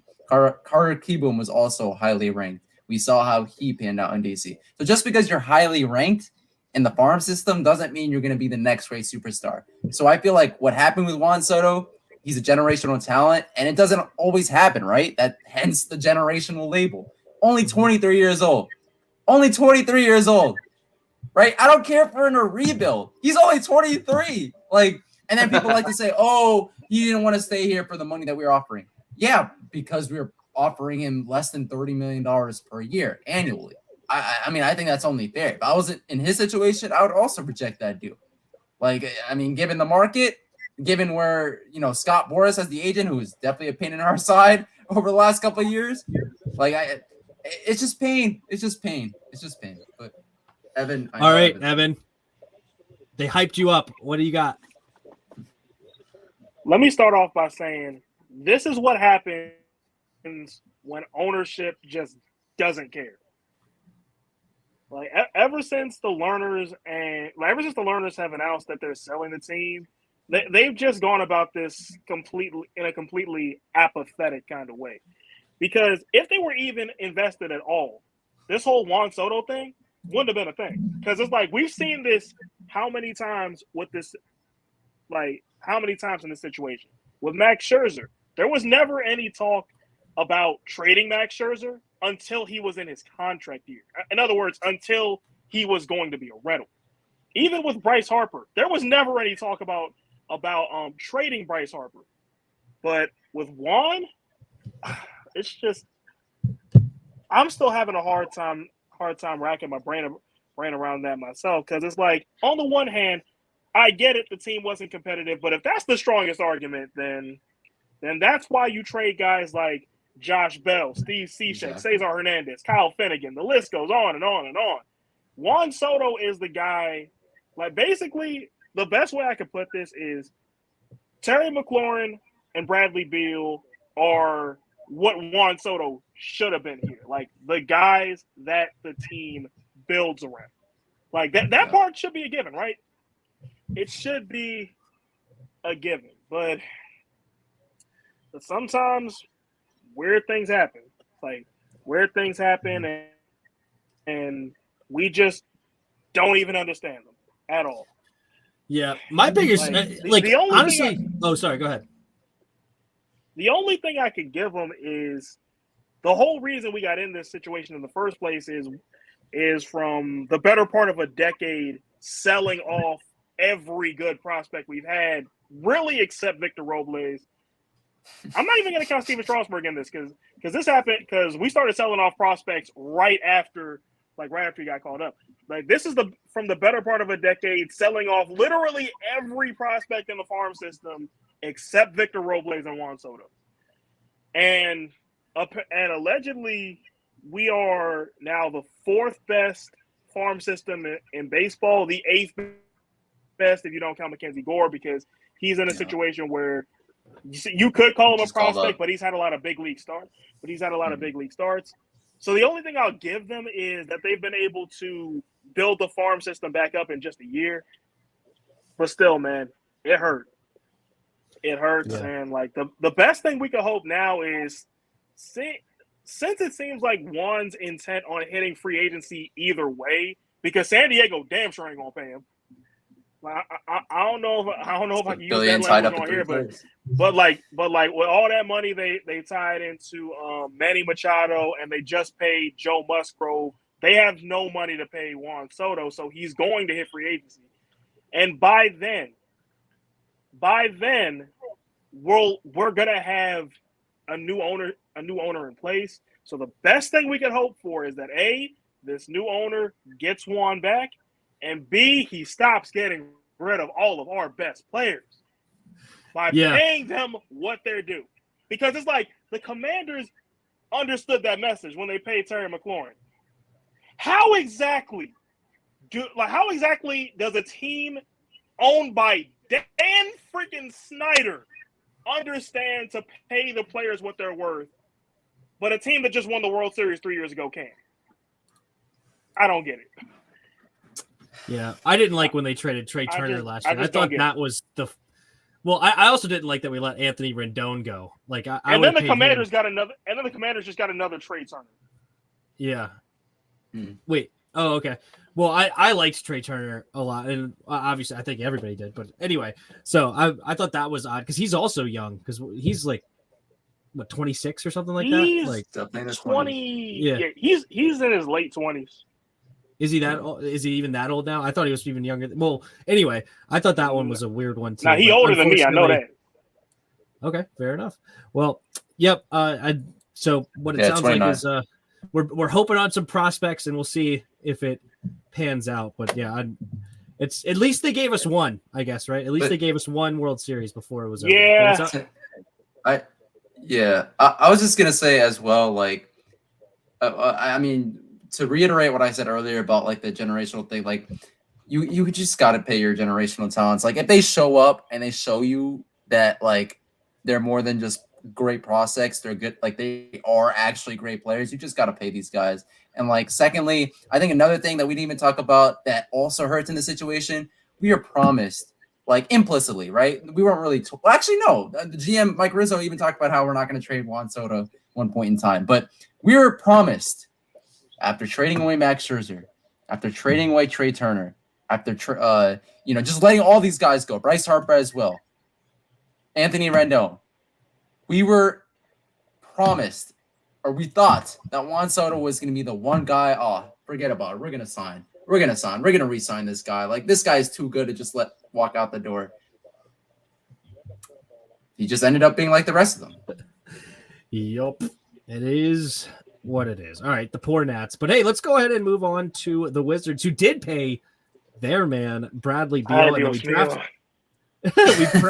we draft Johnny Davis. Is this a team that can make any sort of splash next year, or is this just another 10th place in the East, 9th place in the East at best kind of team?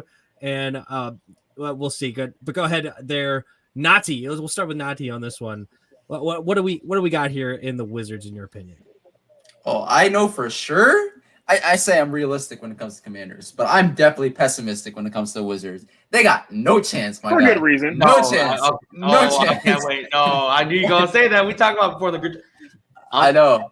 Go ahead. Bro, like, no chance. First of all, I was one of those people. Okay, Evan mentioned Bradley Beal. The Nats should have done what the Wizards did with Bradley Beal with Juan Soto. They should have inversed it. They should have let Bradley, and this is my opinion, right? I think Evan might disagree. I think the Wizards should have let go of Bradley Beal. He's not the kind of superstar that you build a team around, build a contending team around. He's a second best option on a championship winning team at best. So I've never been in the mindset to re-sign Bradley Beal. And then on top of that, with the roster as is, Wizards being complacent per usual, not going after any sort of superstar, not trading for Donovan Mitchell, not trading. I don't think KD has any chance of being here, especially if he's not here with the John Wall and Bradley Beal in town. I don't care if this is his hometown team. He's not built for this market. He's not built to play for this team. So with that being said, no No. I just don't like the NBA in general with the because basically the players just decide where they're going to go, and that's the next team that's going to win the championship. Yeah, we about to get locked out in a couple of years. That's Enjoy the NBA that is true.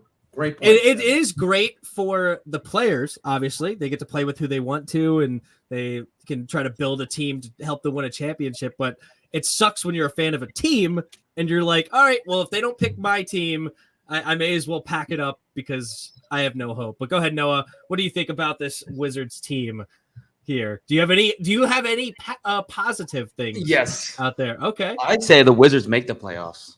They make the playoffs because Hold up. I need it. Because Sport AI told you this, huh? Yes, the machine told me, but sure Nadi's brain just broke. Nadi's glitching out. Nadi is a day one doubter. He's a day one doubter. This is Skip. Nadi. When it comes to the Wizards, Nadi's like Skip Bayless. I swear. Skip. Give me a chance. Whatever. Skip. So we actually really did balance our Wizards lineup well. We brought in Monte Morris. We brought in Will Barton. We brought in DeLon Wright. These aren't superstar players, but they fit our system better. Players, they're not. Who's our point guard? Superstar. Monte Morris, baby. Monte Morris, our starting point guard, bro. Monte Morris. We needed to fill in holes around Bradley Beal because we knew we couldn't bring in a superstar. We're gonna develop. We have a lot of depth. Our starting lineup. We have Bradley Beal, Monte Morris, Will Barton, Kuzma, Porzingis coming off the bench. DeLon Wright, Hachimura, Avdia, Gafford. It's a pretty balanced lineup. And the thing about the modern NBA is that a lot of times balanced teams can win out. Especially, I'm not saying they're going to win the damn championship, but coming into the playoffs, I really think we can get there because we have a lot more balance. Also, they've openly committed to developing our young players, which is what we've struggled with before. Rui Hachimura, very open about him. Avdia, very open about him, that we're going to give them more minutes. We're going to develop them. Johnny Davis coming in as well. We have a lot more balance than you think. Look at obviously, this is not a good comparison, but look at Will Barton and Monte Morris. Everyone trash talked them when they were on Denver last year. But with Jamal Murray and Michael Porter Jr. gone, obviously, MVP Jokic, Bradley Beal not have the same quality, but they were able to be a top team in the West, which was a much stronger division at the top than the East. So these guys are bringing a lot of experience of how to win in a dire situation. The difference is last year we brought in Harrell, we brought in Dinwiddie. They got a lot bigger names. They're coming off better seasons, but we need more glue guys that are very balanced in their skill set. They can pass, defend, but and what that are really we gluing, fits our system right? better. Exactly. So I don't know. I know that y'all are going to call me crazy, but the Wizards have a really strong chance of making the playoffs. They're so much better than they were last year. They don't have the sexy names, though, bro. The East is stacked. This is not your father's East. Like this is a pretty good conference. It is okay. It is. It is. The Cavs couldn't make it to the playoffs last year, let alone the Wizards. Okay, you don't tell me you're going to overrate your Cavs. So let's hold up. Forget about the Cavs. You're going to overrate them like crazy. Oh. Man's saying that Mobley's about to be the next Kevin Garnett. Let's not talk about this yet. He will. Maybe he will. But the Wizards. We exposing the group chat here on this show. You got it all, bro. Hey, you know what? You knew I was going to stand the Wizards. So if you're going to, I'm just saying, if you got the Pacers, not a playoff team. Pacers not the playoff team. We look at last year's. We look at the last year's play-in teams. Look at the Raptors. Some similar quality teams. If Porzingis stays healthy, Kuzma takes the next step. It's a very realistic situation. Kind of like Tim said about the Commanders, I could see us going 14-3 or literally going 4-13. Same thing with the Wizards. I wouldn't be surprised if they tanked, but I do have a optimistic view. So 73-8. For the Wizards. Yeah, 73-7. I really think they can make the play in best season in NBA history. And a championship win. Or 74-8. 74-8 is no, I'm just kidding. Yeah, no, but I think that we can be a realistic, like a 9 seed playing team. I think we can make the playoffs. I'm telling you, the X factor is 2 players. If Kuzma takes that next step forward, which he's been killing it in these pro-ams, he's been really working on his game. He's lost 10 pounds. He's becoming more athletic, and we get a healthy Porzingis, then we can make the playoffs. Nati, don't you Don't you look at me like that? I know you're gonna mention your Cavs. I swear to God. Evan, did you like the blue and bronze coming back? The old school Wait, let me get into the let me get into what I think of the Wizards though. Well, I was asking this question and also letting you go ahead and after. Oh yeah, sure. Yeah, I'm not going to stop you after you answer this question. The blue and bronze, I love the blue and bronze. To me, it's a simple concept, or at least simple for a theme like Wizards, but it fits well. And the first time it was around in the 90s and the 2000s, I feel like it perfectly encapsulated what the city and the area was at the time. Because if you remember growing up, those jerseys were everywhere. I'm talking the Michael Jordans, the Gilbert Arenas. You even saw a couple of Anthony Davis and Caron Butlers every now and then. That jersey was everywhere. But yeah, all right, what's your thoughts on these Wizards? Wizards? What I feel like for the Wizards, you're expecting rant. I'm not going rant here. Because I agree with Noah in the fact that the Wizards actually did get better this offseason. I mean, not tremendously better, but that's to be expected for a team with no draft capital and thus not a lot of really room to make one of the home run trades like a Kevin Durant or a Donovan Mitchell, who I'm not saying nothing. I'm just saying that they are still on the market. But for this team, I'm really saying they scream play-in team to me, and I feel like that's because like Noah said, it's a well-balanced team. They got depth, and really, the Taj Gibson signing at the time on paper it didn't really make sense if you're looking at the on-court, like what he brings on the court. But I feel like the Wizards signed. He is 37 years old for what he could. Yeah. I feel like the Wizards signed him though for what he could provide off the court, like his veteran, leadership, like he could. Basically, a player coach, like Udonis he could get in the ear. He could get in the ear of a Daniel Gafford or a Rui Hachimura or a Denny Avdia, and just be like, hey, like you're doing this really well, like what you could be doing better at this, and this. Like he's basically our version of Udonis Haslem. So I feel like that's going to be our most underrated song. Fair enough. Go ahead, Nati. The Miami Heat, Boston Celtics, Milwaukee Bucks, Philadelphia 76ers, Toronto Raptors, Chicago Bulls, Atlanta Hawks. I believe the Cleveland Cavaliers, when healthy, all better than the Wizards right now. I think the Nets are going to take a step back. Notice where he put the when 18. Healthy. No, I mean all these teams went healthy. All these teams went healthy. I didn't overrate the Cavs. They're the last team I mentioned. I didn't overrate the Cavs. But look, the only team that I think is taking a step back in the East is the Brooklyn Nets, at least in terms of like playoff picture teams, right? Is the Brooklyn Nets. Like, where are the Wizards going to fit? I mean, you think the Hornets? You want to swap out the Hornets for maybe the Wizards as a playing team? I can see that. Taking a step back this offseason. Yeah, I can see that. But playing is different than playoffs. At best, it was lateral on the Hornets' part. They downgraded. I mean, Miles Bridges and Harrell, man.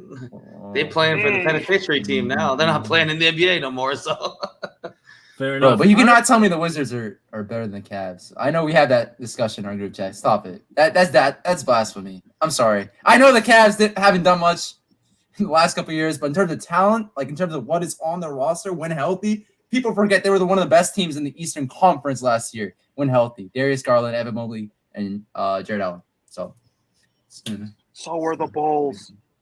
I know. Now everybody's healthy. Not everybody's healthy. All right. On to the last of the big four, I guess here you could say. The Capitals are I don't follow the Capitals very hard, but I will ask you guys this. Go ahead, Noah. I'll start with Noah. Is there any news on this team? And are they going to continue to fight for a number one seed like they have for the last 15 years? Or is that kind of ship has sailed and we're more like middle of the pack playoff team? Yeah, so I am confident to say that they will fight for the top of the Metropolitan Division. We actually had an outstanding offseason. I hope that there are Armand, I don't know if that's true or not. In the dumpster fire, we had a very strong offseason actually. Ooh. We were able to get strong. So even though we traded Vita Vanacek, we still have Ilya Samsonov, and then we also got a good goaltender in Darcy Kemper. Our draft Samsonov's gone. Oh, Samsonov's gone, but we have Kemper. We brought in veteran presence. Yeah. So we completely removed our young goaltenders to bring stability in a borderline all-star level goaltender. Obviously, we'll see how he does, but it's a great fit there. But more importantly to me, I feel like we did great with the depth signings that we brought in to really balance this Capitals team out. I agree with that. That's, I think, guaranteed to happen. Ovechkin is not a guy. We're winning franchises. I'm sorry, that was kind of funny. Yeah, like we brought in a lot of depth. More, I think. Remember this name, chat, and everyone on this call. Yvonne Miroshanenko, as well. No as shot, I remember that, but thank you for. It's the most Russian name. But I'm telling you, I've already forgotten. Say it one more time. Yvonne Miroshanenko. Miroshanenko. Yeah, he's from Russia. I tried. Okay. Yeah, and Ryan Chesley, who's an American kid. We drafted him in the second round. He's a defenseman from the U.S. National Development Program. Both of these guys were absolute steals, but they were high-risk plays. But I think the Capitals need to make a type of move like that because we know all the other franchises refuse to do any of that stuff. The Capitals finally took a gamble because we had obviously we're a playoff team, so we had brought in a lot of higher risk, but we have to do that because our core is getting a lot older. Yvonne was supposed to be a top 10 pick in this draft, but he was unfortunately diagnosed with Hodgkin's lymphoma. Thank God he was able to get out of that, and he's in remission. But that's what I'm saying. He has like that Ovechkin level talent. That's kind of crazy to say, but he has an elite shot, a great skater. Go ahead. No. Who has the elite talent? Oh, Yvonne Miroshanenko, our first round pick. Miroshanenko. You're going to have to remember his name because I'm telling you, if he's healthy, he's going to become really good. What number is he? Gonna make you remember his name. He's currently a rookie, so he's picked out his number. I think it's number 28, but they're going to the great 28 is what we're going into now. So we go from the great 8 to the great 28. Yeah, the great 28. So I think he's going to be a lot literally the great 8 2.0 here. Exactly. I see where we're going here. Okay. And that's why I think it's a big pick. I remember, even though I said that we could have picked a safer pick, as time goes on, he's fitting in really well. They had the rookie summer camp with all the other rookies doing well. Ryan Chesley, too, was the guy I said was to steal the NHL draft, and I think it's coming true already. I mean, seeing him move the puck is incredible. I mean, for you non-hockey fans, offensive-minded defensemen are extremely rare. They're kind of like a pass-rushing defensive tackle. Like, they're very rare. Like, if you see someone like that, then that's someone that's like a borderline generational talent. We got this guy in the second round. So with John Carlson getting older, Ovechkin getting older, Backstrom getting older, Backstrom actually might retire after this season because of all the injuries he's gotten. We needed to take a risky offseason with the draft. I think we took a huge dub. But in terms of the short term, obviously we still have a lot of our core pieces. I still think we easily compete for a top seed in the Metropolitan Division. Awesome. Go ahead, Evan. And I agree with Noah. To keep in mind, the Metropolitan Division might be top to bottom the best division in hockey this year. Because, I mean, you got the Caps who upgraded tremendously at the position they needed to upgrade at the most, goaltender, with Darcy Kemper. They also signed the backup goalie from Nashville, whose name is escaping me at the moment. But also, they're in a division with Carolina, who's not going away. The Rangers are not going anywhere. The Penguins are the Penguins. They're not going anywhere. And the Blue Jackets just got Johnny Hockey. This is going to be a tooth and nail division, but I feel like the Caps got a very good chance of coming out on top, especially because the core is aging, but they can still produce. Like they can still produce well enough to get the team to the playoffs, possibly to the top of the Metropolitan Division, which would be a very welcome sight after finishing as a wild card last year and the last team in out of the East. All right, Nati, you got anything to add? Not much to add. I'll just say this: we need the Caps to carry DC sports on their backs like they did for much of our childhoods. It's about I'm sorry, they're the only.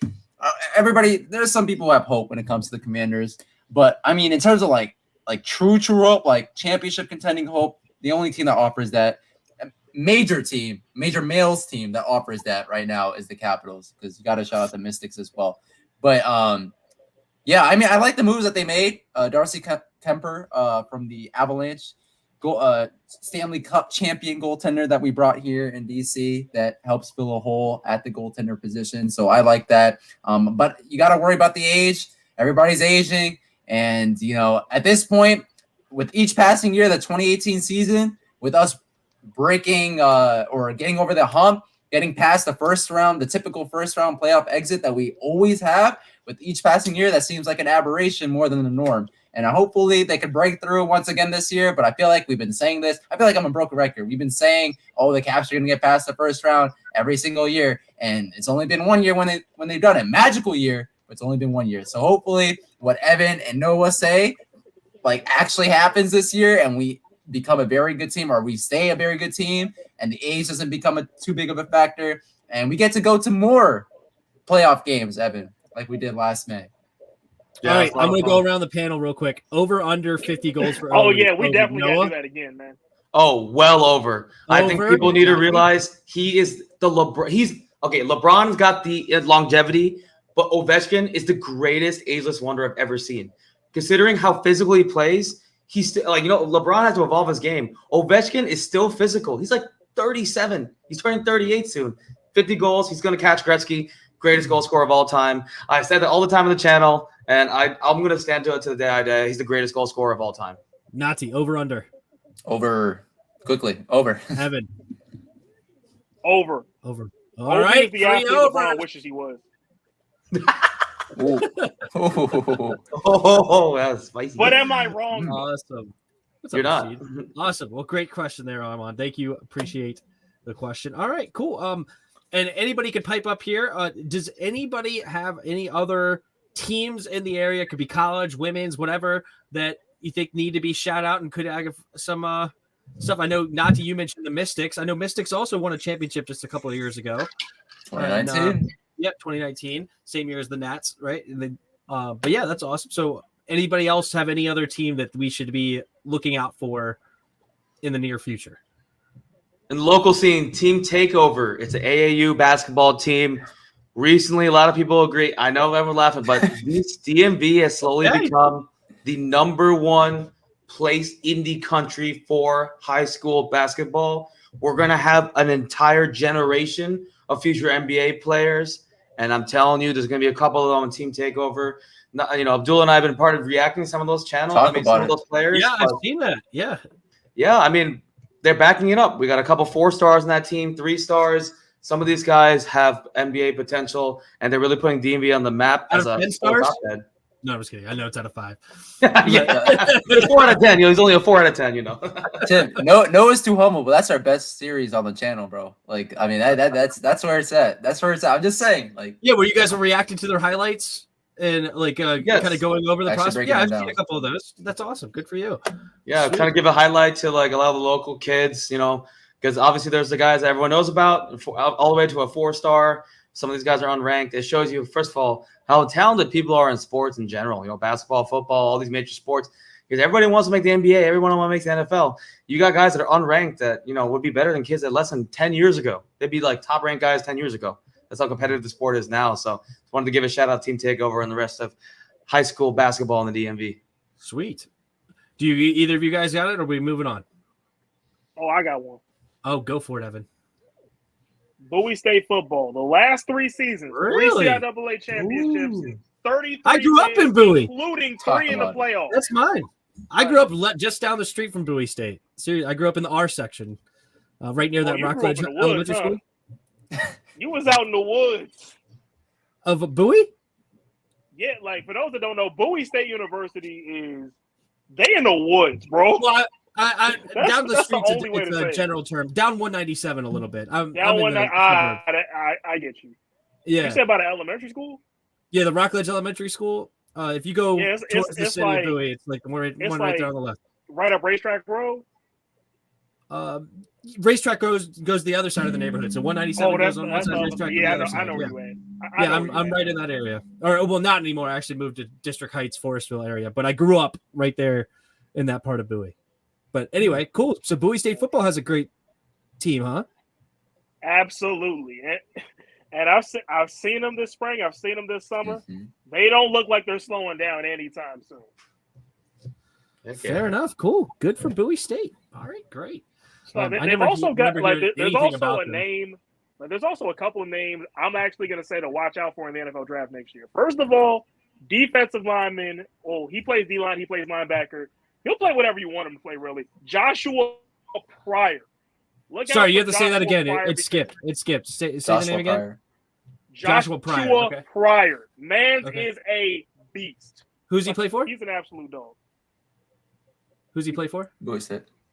Oh, so you think somebody from Bowie State's going to get drafted? Like he has that high potential from Bowie State. We're losing Evan a little bit. Okay, but cool. All right, Bowie State. Yeah. Fair enough. Sweet. All right, cool. Yes. I was just about to say, I would love to say my Georgetown Hoyas are back on the map, but we just finished talking about the misery of BC sports. I don't even want to. That's the one college. Yeah. Fair enough. Awesome. Well, yeah, I don't have much more. I was going to ask about the fantasy app, but you already talked about it earlier. I told Evan off screen that I love your weekly updates of it's very short, concise, but gives great information and tells everybody about all the other teams that you don't really hear about, or at least I don't really follow, like Virginia Tech or UVA. I don't really follow those. I'm a Maryland guy, even though I don't even follow a whole lot of Maryland, honestly. Maryland got a very slept-on team this year. I'm going to say that. Maryland might be the most slept-on team in the country. Sweet. Well, yeah, because I grew up, obviously, in the Bowie, so I'm more Maryland. But, yeah, it's cool. I like your weekly updates. I always were clicking on those to watch those whenever you posted one of those. So, appreciate it. I hope you continue to do those. About our teams in this area, Maryland slept on. Virginia, Brennan Armstrong, I like his arm. Virginia Tech, I like what they're building. Navy's got a lot of question marks. That's the best way I can say it. Navy has a lot of question marks. Fair enough. Awesome. So is DC Sports. And then the last thing I wrote here was Nati sucks at everything, especially as Carson Wentz takes. I got to make sure to mention that. And, you can't end off like that. Actually, no. What I was going to end on is the last question I had for you guys. We're going to wrap this up. Was what to expect from the DMV Sports Zone? What's the content going to be like here in the near future, the next couple of months or whatever? What do you guys got planned? And whoever could start on that. I know Nati's kind of like the face of you guys. So do you have a plan here, or anybody can speak up on it though? Like, what's your guys' plans here for the next DMV Sports Zone season? I am nothing on this channel without my boys Evan, Noah, and Abdullah. They pump out great content, and it's just a pleasure to watch them do their work. But I would say, like, in the immediate future, you mentioned this at the very top of the show. I got the training camp recaps. That's still going through next week. We have the preseason game number 1. I'm going to have a recap of the game on Saturday as well. But I know Evan and Noah also have some other things up their sleeve as well. Do you guys want to talk about those, or are you guys going to? Yeah, I can talk about it real quick. So first of all, shout out to Redskins, man. I do know that the XFL is coming back. I just moved from lived in Birmingham, Alabama for the past couple of years. So got to see this new league come up, and I think they're thriving. The first expansion league to be successful. So I think the main plan, obviously, is to provide a lot of that fantasy football content coming into this year. Obviously, using some of the sporty analytics and just talking about it, making it a little bit really palpable for people. The other thing is talking about continue to do the reaction channel. Especially as that football season goes along, we want to make sure we give a spotlight to a lot of these DMV high school players. These guys that are juniors, sophomores, even seniors, looking for that final shot. Maybe we can help them out because, it's really cool to see a lot of the early guys that we did react to have now committed to college. Obviously, we're not the only part of that, but we've had coaches DM us thank you. And I was like, thank you for guiding these kids, because we have so many kids that are working hard that deserve a chance. I really think the WCAC? WCAC that's high school basketball. We also have FCPS, CAA, like all those other conferences in the DMV. Public high school too. I'm telling you, public high school slept on. We got Tony Rojas coming out of Fairfax High School, committed to Penn State. Number one 4-star. He might be a Commander's guy in a couple Like years. Tim, like this guy can make the league. Tim, like we're talking about like legit guys that Noah and Abdullah cover. Like Yeah, my wife works at McNamara. That's why I was asking about the WCAC. If you Yeah, so we reacted to a couple guys from Paul VI, Gonzaga. Mhm. So there's a lot of talent over there. WCAC, she definitely knows. There's lot of talent in the past and in the current. So we have plans to continue to react to that channel, obviously fantasy football, and then hopefully do a lot of other more niche content. Obviously talk about the Capitals off season, possibly the XFL. We also do want to talk about a little bit about esports. That's something I wanted to bring up because we have the 2K Wizards team doing really well. We also have the professional Valorant team. Valorant, a very popular game right now. We have a professional esports team out of DC right now for that game. So a lot of talent everywhere. It's pretty crazy, but we're hoping to cover it all. Fair enough. Awesome. Well, thank you guys very much for coming on and having a great chat. And you guys all did a great job, and I appreciate you guys and your content. So, and thanks for everybody in the chat that hung out with us. A ton of you were here. Great comments. I'm sorry that I don't read a lot of comments throughout because I am a terrible multitasker. Like if I'm reading the chat, I am not listening to the people that are talking, and I'm just bad at it. I am terrible. So appreciate you guys being here though and watching. It was a lot of fun, and thank you guys. And any last things that you guys want to say before we get out of here? Just want to thank you, Tim, for the opportunity to have us on. It's always a great time when we're chatting, and you're a great host. I don't care about the multitasking. It's all good, bro. Like this was a great stream, and Evan and Noah, I'm glad that we got to join Tim on his Yeah, and we missed Abdullah. And Abdullah, I'm sure we'll get him. He has some college content on the way as well. Abdullah, you did want to note that. So from B2. Okay, sweet. Awesome. Well, Order Salutis. I don't even know what he's talking about. Like, I don't know what that is either. I'm like a Kaplan or something. I don't. Who knows? Anyway, good luck to everybody in the chat. Shoes. Shoes? Something about shoes? I don't even have shoes on right now, but it is what it is. All right. It's fun. Thank you guys for coming on. Thank you guys in the chat. It's a lot of fun. And we will be live here on this channel for the play-by-play. So make sure you guys come on through on 1 o'clock Saturday. We're going to hop into our play-by-play for Washington, and hopefully we'll sing some Hail. I'm going to still continue to sing Hail to the Redskins. I'm not going to lie to you guys, but you guys can sing Hail to the Commanders. The fight song. Yes. Yes. We're going to find out which 5 words were chosen. Yeah. Well, I'm still going to play it on my channel and sing it, so it's going to be a lot of fun. Every touchdown, we will be singing Hail to the Redskins, as usual. And every win, sing Hail to the Redskins. So that'll be a lot of fun. But anyway, thank you guys, and we're going to get out of here. And until next time. See ya!